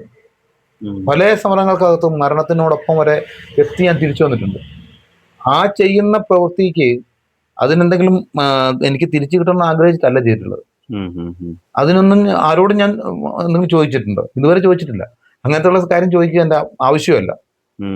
കാരണം അത് ഞാൻ ആ കാലത്ത് അത് ചെയ്യേണ്ടതുണ്ടായിരുന്നു. ഈ പറയുന്ന ഇപ്പൊ പോലീസ് മർദ്ദനങ്ങൾ ഏറ്റതിന്റെ അറിയാലോ. ഞാനൊരു 1.5 വർഷം അവിടെ എയിംസിന്റെ ചികിത്സയിൽ ഡൽഹി കടന്നു പോയത് അറിയാമല്ലോ. പോലീസ് മർദ്ദനത്തിന്റെ ഭാഗമായി കിട്ടിയൊരു സാധനമാണത്. അത് അനുഭവിച്ചത് എന്തെങ്കിലും നേടാൻ വേണ്ടി ആയിരുന്നില്ല. അത് അനുഭവിച്ചത് തെറ്റായിരുന്നു എനിക്ക് തോന്നുന്നില്ല. ആ കാലത്ത് ഞാൻ അത് ചെയ്യേണ്ടതുണ്ടായിരുന്നു. അതുകൊണ്ട് ഞാൻ ചെയ്തു പോയിട്ടുണ്ട്. അതിന്റെ ഭാഗമായിട്ട് ഞാൻ കിടന്നുപോയെന്ന് മാത്രമേ ഉള്ളൂ. കിടന്നുപോയതിനെ നമ്മൾ ചികിത്സിക്കുക, രക്ഷപ്പെടാൻ പറ്റുമെങ്കിൽ രക്ഷപ്പെടുക. എന്തായാലും തൽക്കാലം എഴുന്നേറ്റ് നിൽക്കാൻ പറ്റുന്ന അവസ്ഥ വന്നു. അതുകൊണ്ട് ഞാൻ തിരിച്ചു വന്നു. അത്രയേ ഉള്ളൂ. അപഗണനകൾ ഒരുപാട് നേരിട്ടില്ല. അതൊക്കെ ധാരാളമുണ്ട്, അത് തീർച്ചയായിട്ടും ഉണ്ട്. അത് കാരണം എന്താ വെച്ച് കഴിഞ്ഞാൽ അത് പല രീതിയിലുണ്ട്. ഞാൻ ഈ പറഞ്ഞതുപോലെ ഈ പറയുന്ന നമ്മുടെ കേരളം അത്ര സെക്യുലർ അല്ലെന്നേ, നമ്മൾ വെറുതെ പറയുന്നതാണ് സെക്യുലർ, വാക്കുകളിൽ മാത്രം. വെറും വാക്കുകൾ മാത്രമേ ഉള്ളൂ. ഈ കേരളം ഇന്ന് പ്രയോഗിക്കുന്ന സെക്യുലറിസ്റ്റ് എന്ന് പറയുന്ന പ്രയോഗത്തിൽ പോലും ഒരു അധാർമികതയുണ്ട്. അത് യഥാർത്ഥത്തിൽ എല്ലാവരെയും ഉൾക്കൊള്ളുന്നില്ലെന്നേ. കേരളം ഒരു കാലത്തും എല്ലാവരെയും അങ്ങനെ ഉൾക്കൊണ്ടിട്ടില്ല. അങ്ങനെ ഉൾക്കൊണ്ടിട്ടുണ്ടെങ്കിൽ നമ്മൾ പലപ്പോഴും നമ്മളീ പറയുന്ന വാക്കുകൾ ഈ പറഞ്ഞ പോലെ അനാവശ്യ ചർച്ചയിൽ പോകില്ല. കാരണം നമ്മൾ പറയുന്നത് കൃത്യമായ ഒരു സെക്യുലർ ആയിട്ടുള്ള ഒരു കൃത്യമായിട്ടുള്ള ഈ നീതിയുടെ ഒരു പ്രശ്നം മാത്രമേ നമ്മൾ പറയുന്നുള്ളൂ. ഞാൻ ഇതല്ലാത്ത ഒരു കാര്യം പറഞ്ഞിട്ടില്ല. ഏതെങ്കിലും പൊളിറ്റിക്കൽ പാർട്ടിക്ക് വേണ്ടിയിട്ട് ഞാൻ പറഞ്ഞിട്ടില്ല. പുറത്തുനിന്ന് പറഞ്ഞിട്ടുള്ള ഒരു കാര്യങ്ങൾ പോലും ഏതെങ്കിലും പൊളിറ്റിക്കൽ പാർട്ടികൾക്ക് വേണ്ടിയല്ല. മറിച്ച് ഇവിടെ ഒരു നീതി നിഷേധിക്കപ്പെടുന്നുണ്ട്, അല്ലെങ്കിൽ ഇവിടെ ഒരു പ്രശ്നം ഇങ്ങനെ നിലനിൽക്കുന്നുണ്ട്, ഇത് പരിഹരിക്കേണ്ടതാണ് എന്നുള്ള രീതിയിൽ മാത്രം ഞാൻ പറഞ്ഞിട്ടുള്ളൂ. ഒരുപക്ഷെ കേരളത്തിലുള്ളതിനേക്കാൾ അല്ലെങ്കിൽ ഇന്ത്യയിലുള്ളതിനേക്കാൾ നാടകങ്ങൾ വിദേശത്ത് ചെയ്തിട്ടുണ്ടെന്ന് എനിക്ക് തോന്നുന്നു. ഇത്തരം കുറെ സാഹചര്യങ്ങൾ കൊണ്ടാണോ, അതോ വിദേശ രാജ്യങ്ങളിൽ കൂടുതൽ നാടകങ്ങൾ ചെയ്ത്, അതോ അതൊരു വരുമാന മാർഗത്തിന്റെ ഭാഗമായി ഇവിടത്തേക്കാൾ കൂടുതൽ വരുമാനം ഉണ്ടാവും എന്നുള്ള ചിന്ത കൊണ്ടാണോ, അല്ലെങ്കിൽ ഈ പറഞ്ഞ പോലെ കേരളം ഒരു സെക്യുലർ അല്ല എന്നുള്ള ഒരു ചിന്ത കൊണ്ടാണോ മറ്റുള്ള രാജ്യങ്ങളിൽ പോയിട്ട് നാടകം? എനിക്ക് തോന്നുന്നു ഒരു വർഷത്തിൽ ഏറ്റവും കൂടുതൽ സമയങ്ങൾ വിദേശത്ത് സഞ്ചരിച്ച് നാടകം ചെയ്യുന്ന അപൂർവം ചില വ്യക്തികളിൽ ഒരാളാണ് ഞാൻ. പല രീതിയിലുള്ള ഇത്തരത്തിലുള്ള കാര്യങ്ങളെ നേരിടേണ്ടി വന്നിട്ടുണ്ട്. പല രീതിയിൽ ഞാൻ പറഞ്ഞില്ലേ, ഈ നമ്മുടെ ചുറ്റുപാടിനുള്ളിൽ ഇങ്ങനെ പറയുമ്പോൾ നമുക്ക് എന്തെങ്കിലും പ്രിവിലേജ് ആവശ്യമുണ്ട്. ഈ പ്രിവിലേജ് ഇല്ലാതെ നിൽക്കുന്ന മനുഷ്യന്മാർ സ്വതന്ത്രമായി അഭിപ്രായങ്ങൾ പറഞ്ഞുകൊണ്ട് ഇടപെടുക, സാംസ്കാരിക മേഖല ഇടപെടുക എന്ന് പറയുന്നത് കേരളം ഇഷ്ടപ്പെടുന്നില്ല. ഞാൻ ശരിക്കും അതിൻ്റെ ഒരു പ്രതിരോധത്തിന്റെ ഭാഗമായിട്ടാണ് അങ്ങനെ ഒരു പ്രതിരോധത്തെ നേരിടേണ്ടി. നിങ്ങൾ തന്നെ കമ്മ്യൂണിസ്റ്റ് ആക്കി. ഞാൻ സ്കൂൾ ഓഫ് ഡ്രാമയിൽ ചെയ്യുന്ന കാലത്ത് 2000-ലാണ് ഞാൻ സ്കൂൾ ഓഫ് ഡ്രാമയിൽ നിങ്ങൾ തന്നെ കമ്മ്യൂണിസ്റ്റ് ആക്കി ചെയ്ത് കാണിക്കുന്നത്. അതിനകത്ത് എവിടെയാണ് ഹിംസ കിടക്കുന്നത്? കേരളത്തിന്റെ കമ്മ്യൂണിസ്റ്റ് ആക്കി എന്ന് പറയുന്ന ഒരു വലിയ നാടക പ്രയോഗത്തിനകത്ത് എവിടെയാണ് അത് സാമൂഹികമായ ഹിംസ കിടക്കുന്നത് എന്ന് ചൂണ്ടിക്കാണിക്കുകയാണ് ഞാൻ കമ്മ്യൂണിസ്റ്റാക്കി ചെയ്യുന്നത്. ആ ഒരൊറ്റ വർക്കിന് ശേഷം കേരളത്തിൽ എനിക്ക് വർക്ക് ചെയ്യാൻ കഴിയില്ലാത്തൊരു ഒരു അന്തരീക്ഷം രൂപപ്പെട്ടിരുന്നു. ഈ ഒരു കാലത്താണ് ഞാൻ കർണാടകയിലേക്ക് പോയി കന്നഡ നാടകങ്ങൾ ചെയ്യാൻ തുടങ്ങുന്നത്. അതിനുശേഷം പിന്നെ ഡൽഹിയിലേക്ക് പോകുന്നു. അങ്ങനെ പുറത്ത് നാടകം ചെയ്തതുകൊണ്ട് മാത്രമാണ് ഞാൻ നിലനിന്നത്. ഞാൻ വർഷങ്ങളോളം കേരളത്തിൽ നാടകം ചെയ്യാൻ കഴിയാത്ത വിധം എൻ്റെ വഴികൾ അടയ്ക്കപ്പെട്ടിരുന്നു. അത് എനിക്കറിയാം. പക്ഷെ അതിനോട് സംസാരിച്ച് നിൽക്കുക എന്നുള്ളതല്ല എൻ്റെ പ്രശ്നം. എന്നെ സംബന്ധിച്ചോളം ഞാൻ ചെയ്തുകൊണ്ടിരിക്കുക എന്നുള്ളതാണ്. ഇപ്പോൾ എഴുത്തുകാരൻ എന്നുള്ള നിലയ്ക്ക്, കാരണം ഒരുപക്ഷെ വിവിധ മണ്ഡലങ്ങളിൽ പ്രവർത്തിക്കുന്ന ആളായതുകൊണ്ടായിരിക്കാം എനിക്ക് ആ പ്രതിരോധങ്ങളൊന്നും അത്ര കാര്യമായിട്ട് ഏക്കാതിരുന്നത്. കാരണം ഞാൻ ഒന്നിൽ എഴുതുന്നു, അല്ലെങ്കിൽ നാടകം ചെയ്യുന്നു, സംവിധാനം ചെയ്യുന്നു, അല്ലെ ആർട്ട് ഡയറക്ടർ ആകുന്നു, അല്ലെ ലൈറ്റ് ഡിസൈനർ ആകുന്നു, അല്ലെങ്കിൽ പെയിന്റർ ആകുന്നു. ഇങ്ങനെ വിവിധ മണ്ഡലങ്ങളിൽ പ്രവർത്തിക്കുന്നത് കൊണ്ട് മാത്രമാണ് എനിക്കതിനെ മറികടക്കാൻ കഴിഞ്ഞത്. അത്രയേ ഉള്ളൂ. ഞാൻ അതിന്റെ ഭാഗമായിട്ടാണ് ഈ പുറത്തേക്കൊക്കെയുള്ള യാത്ര. ഇപ്പൊ നോർത്ത് ഈസ്റ്റിലെ NSDയുടെ ഭാഗമായിട്ട് നോർത്ത് ഈസ്റ്റിലെ ക്ലാസ്സുകൾക്ക് അങ്ങനെ ഓരോ കാര്യങ്ങളിൽ ചെന്ന് എത്തപ്പെട്ടത് ഒരുപക്ഷെ ഇതിനകത്തുനിന്ന് തുടർന്ന് പോകുന്നതിന്റെ ഭാഗമാണ്. അല്ലെങ്കിൽ ഞാൻ ഉണ്ടാകുമായിരുന്നില്ല. അത്രയേറെ പ്രതിരോധങ്ങളെ പല രീതിയിൽ നേരിട്ടിട്ടുണ്ട്. ഇപ്പോഴും എനിക്കറിയാം. ഞാൻ അതിൻ്റെയൊക്കെ കാര്യങ്ങൾ പറഞ്ഞു കഴിഞ്ഞാൽ വളരെയേറെയുണ്ട്. അതൊക്കെ വെറുതെ ചർച്ചയ്ക്ക് വെക്കേണ്ട കാര്യങ്ങളല്ല എന്ന് ഓർത്തിട്ട് നമ്മൾ ഉപേക്ഷിക്കുന്നതാണ്. പല രീതിയിൽ ഈ പറയുന്ന തിരസ്കാരങ്ങളെ നമ്മൾ നേരിടുന്നുണ്ട്. ഈ കാരണം മറ്റൊന്നുമല്ല, ഈ പറയുന്ന പ്രിവിലേജ് ഇല്ലായ്മയാണ്. സൊസൈറ്റിയിൽ നമ്മുടെ പ്രിവിലേജ് വളരെ നിർണായകമാണ്. അന്ന് തിരിച്ചറിയുന്ന ആളാണ് ഞാൻ. ഇപ്പൊ ഈ സിനിമ എന്ന് പറയുന്ന ഒരു ലോകത്ത് കുറെ കാര്യങ്ങളൊക്കെ ചെയ്തിട്ടുണ്ട്. പക്ഷെ അയ്യങ്കാളിയുടെ ഒരു സ്ക്രിപ്റ്റ് സിനിമയാക്കാൻ പോകുന്നു എന്ന് നിങ്ങൾ കേൾക്കുന്നുണ്ട്. അപ്പോൾ സിനിമ പറയുമ്പോൾ ഭയങ്കര വലിയൊരു ലോകമാണ്, ഈ ഇതിനൊക്കെ വലിയൊരു ലോകമാണ്. അപ്പോൾ അയ്യങ്കാളിയുടെ ആ സ്ക്രിപ്റ്റിനെ കുറിച്ച് ഒന്ന് പറയാൻ പറ്റും? അതൊന്ന് അനൗൺസ് ചെയ്തിരുന്നതാണ്. ആഷിഖ് അബു സംവിധാനം ചെയ്യാനായിട്ട്. അത് ആദ്യത്തെ ഡ്രാഫ്റ്റ് പൂർണ്ണമായി ഇരിക്കുന്നതാണ്. അത് കുറെ കാലമായിട്ട് അതിങ്ങനെ മുന്നോട്ട് പോയിക്കൊണ്ടിരിക്കുന്ന ഒരു പ്രൊജക്റ്റാണ്. ഏത് സമയവും അത് ഫിലിമായി മാറാം. കുറെ കാലം മുമ്പ് തന്നെ ആഷിഖ് അത് അനൗൺസ് ചെയ്തിരുന്നതാണ്. അത് ഞങ്ങൾ ആഷിഖുമായിട്ട് ആ നിലയ്ക്ക് വളരെ നല്ല ഒരു സഹോദര ബന്ധമുണ്ട്. ആ നിലയ്ക്ക് തന്നെയാണ് എൻ്റെ വർക്ക് പോയിക്കൊണ്ടിരിക്കുന്നത്. അത് ഏത് സമയത്തും അത് വർക്ക് ഷൂട്ടിലേക്ക് പോകാം. അതിപ്പോ ഇപ്പോ വീണ്ടും സജീവമായിരിക്കുന്ന സമയത്താണ് ഇലക്ഷൻ വരുന്നത്. അത് വീണ്ടും നീണ്ടു പോകുന്നതാണ്. അതേ സമയം ആകാം. അതെന്തായാലും തീർന്നിരിക്കുന്നു, സംഭവിക്കാനുള്ള സാധ്യതയുണ്ട്. എങ്ങനെ, കാരണം സിനിമ ഇൻഡസ്ട്രിയുടെ ഒരു സ്വഭാവം അറിയാലോ, അത് എപ്പോ വേണമെങ്കിലും ആകാനും ആകാതിരിക്കാനും ഈ സാധ്യത. പ്രിവിലേജ് ഇല്ലായ്മ എന്ന് പറഞ്ഞ സാധനം ഈ സിനിമയിലേക്ക് പോകുമ്പോൾ സിനിമയിലുള്ളത് വലിയ വെല്ലുവിളി വലിയ വെല്ലുവിളികളുണ്ട്, വലിയ വെല്ലുവിളികളുണ്ട്, എന്താ സംശയം? തീർച്ചയായിട്ടും അത് വളരെ നിർണായകമാണത്. കാരണം നമുക്ക് ഈ പറഞ്ഞതുപോലെ ആരുടെ കൂടെ എങ്ങനെ, അയാളുടെ സോഷ്യൽ പൊസിഷൻ എന്താണ്, സ്റ്റാറ്റസ് എന്താണ്, ഇത്തരം 100 കാര്യങ്ങൾ ഇതിനെ സംബന്ധിച്ചിടത്തോളം ബാധകമാണ്. കാരണം ക്രിയേറ്റിവിറ്റി ഒന്നുകൊണ്ട് മാത്രമല്ല നമ്മൾ അളക്കപ്പെടുന്നത്. ഇപ്പം ഞാൻ പറഞ്ഞില്ലേ, ഇപ്പം 27 വർഷം ആർട്ട് മാത്രം പഠിച്ചിട്ടുള്ള ഒരു വ്യക്തി കേരളത്തിൽ വേറെ ആരുമില്ല, എനിക്ക് നല്ല ഉറപ്പുണ്ട്. സർട്ടിഫിക്കറ്റ് ഉള്ള 28 വർഷത്തിൻ്റെ സർട്ടിഫിക്കറ്റ്, 24 വർഷത്തിൻ്റെ സർട്ടിഫിക്കറ്റ് ആർട്ടിൽ മാത്രമുണ്ട്. മറ്റ് സ്കൂൾ പഠനങ്ങൾ അത് വിട്ടിട്ട് ആർട്ടിൻ്റെ സർട്ടിഫിക്കറ്റുകൾ മാത്രം, പഠിച്ച കോഴ്സുകളുടെ സർട്ടിഫിക്കറ്റ് മാത്രം. ഇത്രയും കോഴ്സ് പഠിച്ച വേറെ ആളും കാലത്തിനില്ല. പക്ഷെ അത് പറഞ്ഞിട്ട് കാര്യമില്ല. അതാണ് എൻ്റെ പ്രശ്നം. അതത്രയേ ഉള്ളൂ, നമുക്കങ്ങനെ അതിനെ കാണാൻ കഴിയുള്ളൂ. ഒരു നീണ്ട ഒരു ചർച്ചയാണ് സാമേട്ടനായിട്ട് നമ്മൾ നടത്തിയത്. ഒട്ടനവധി കാര്യങ്ങൾ നമുക്ക് അദ്ദേഹത്തിൽ നിന്ന് അറിയാൻ കഴിഞ്ഞു. സത്യം പറഞ്ഞ ചില കാര്യങ്ങളൊക്കെ ഞെട്ടിപ്പിക്കുന്ന കാര്യങ്ങൾ തന്നെയാണ് എനിക്ക് തോന്നിയിട്ടുണ്ട്. കാരണം ഇത്രയധികം കഴിവുള്ള ഒരു വ്യക്തി, എല്ലാ മേഖലകളിലും പ്രാവീണ്യം തെളിയിച്ച ഒരു വ്യക്തി, മലയാളിയായ വ്യക്തി, സ്വന്തം നാട്ടിൽ നമുക്ക് ചെയ്യാൻ പരിമിതികളുണ്ട് എന്ന് തുറന്നു പറയുമ്പോൾ അത് ചില ആളുകളോടുള്ള ഒരു ചോദ്യങ്ങളും അല്ലെങ്കിൽ ഒരു തീയും കൂടിയാണ്. കാരണം നമ്മൾ പറയുന്നത് നമ്മൾ സെക്യുലർ ആണ്, അല്ലെങ്കിൽ നമ്മൾ എല്ലാവരെയും സ്വാഗതം ചെയ്യുന്ന ആളാണ്, നമുക്ക് പ്രിവിലേജ് ഇല്ല എന്നൊക്കെ പറയുമ്പോഴും അങ്ങനെ ഉണ്ട് കേരളത്തിൽ എന്ന്, മറ്റുള്ളവർക്ക് അങ്ങനെ ഇല്ല എന്ന് അനുഭവങ്ങൾ വെച്ചുകൊണ്ട്, സാക്ഷ്യമൊഴികൾ വെച്ചുകൊണ്ട്, അല്ലെങ്കിൽ അദ്ദേഹത്തിന്റെ ജീവിതത്തെ കൊണ്ട് നിന്നുകൊണ്ട് അദ്ദേഹം പറയുകയാണ്. അപ്പോൾ ഇത് കേട്ടുകൊണ്ടിരിക്കുന്ന നിങ്ങൾക്ക് ഏവർക്കും അത് നമ്മളും ചിന്തിക്കേണ്ട ഒരു കാര്യമാണ് എന്നാണ് എനിക്ക് തോന്നുന്നത്. എന്തായാലും ജി ലൈവ് മീഡിയയുടെ ഈ അഭിമുഖം വളരെ ആൾക്കാർക്ക് ചില കാര്യങ്ങൾ ചിന്തിക്കാനുള്ള ഒരു അവസരം കൂടിയായി മാറട്ടെ എന്ന് ആശംസിക്കുന്നു. ഇത്ര നേരം ജി ലൈവ് മീഡിയയോട് സഹകരിച്ച പ്രിയപ്പെട്ട സാമേട്ടന് ഹൃദയം നിറഞ്ഞ നന്ദി രേഖപ്പെടുത്തുന്നു. ഇനിയും ഉയരങ്ങളിലേക്ക് എത്തട്ടെ, അയ്യങ്കാളി പോലുള്ള നല്ല സിനിമകൾ സംഭവിക്കട്ടെ. നാടകക്കാരൻ, സിനിമാക്കാരൻ എന്നുള്ളതിലുപരി ഒരുപാട് നാടകത്തിൽ നിന്ന് കിട്ടാത്ത പുരസ്കാരങ്ങളൊന്നും ഇല്ലെന്ന് എനിക്ക് തോന്നുന്നത്. അതുപോലെ തന്നെ സിനിമയിലും പുരസ്കാരങ്ങൾ ഉണ്ടാവട്ടെ. പക്ഷേ പറയുന്നത് പറഞ്ഞുകൊണ്ടേയിരിക്കുക, ചെയ്യുന്നത് ചെയ്തുകൊണ്ടേയിരിക്കുക എന്നുള്ളത് ആ ഒരു സ്റ്റേറ്റ്മെന്റ് അങ്ങനെ തന്നെ നിലനിൽക്കട്ടെ.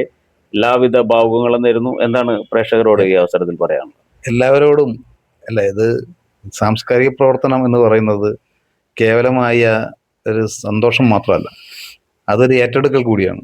നമുക്ക് എത്രമാത്രം മുന്നോട്ട് കൊണ്ടുപോകാൻ കഴിയുമോ അത്രയും നാം മുന്നോട്ട് പോവുക. ഒരു രീതിയിലും വിട്ടുവീഴ്ചയില്ലാതെ നമുക്ക് മുന്നോട്ട് പോകാൻ കഴിയുക, അത് മാത്രമാണ്. അത് കഴിയുന്നിടത്തോളം നമ്മുടെ സാംസ്കാരിക പ്രവർത്തനം നമ്മോടൊപ്പം ഉണ്ടാവും. അത് മാത്രമാണ് എനിക്ക് എല്ലാവരോടുമായി പങ്കുവയ്ക്കാനുള്ളത്. എല്ലാവർക്കും എൻ്റെ നമസ്കാരം. എല്ലാവർക്കും നമസ്കാരം. അപ്പോൾ ഈ വാക്കുകൾ ഒരു അഗ്നിയായി പടരട്ടെ എന്ന് ആശംസിക്കുന്നു. നന്ദി, നമസ്കാരം.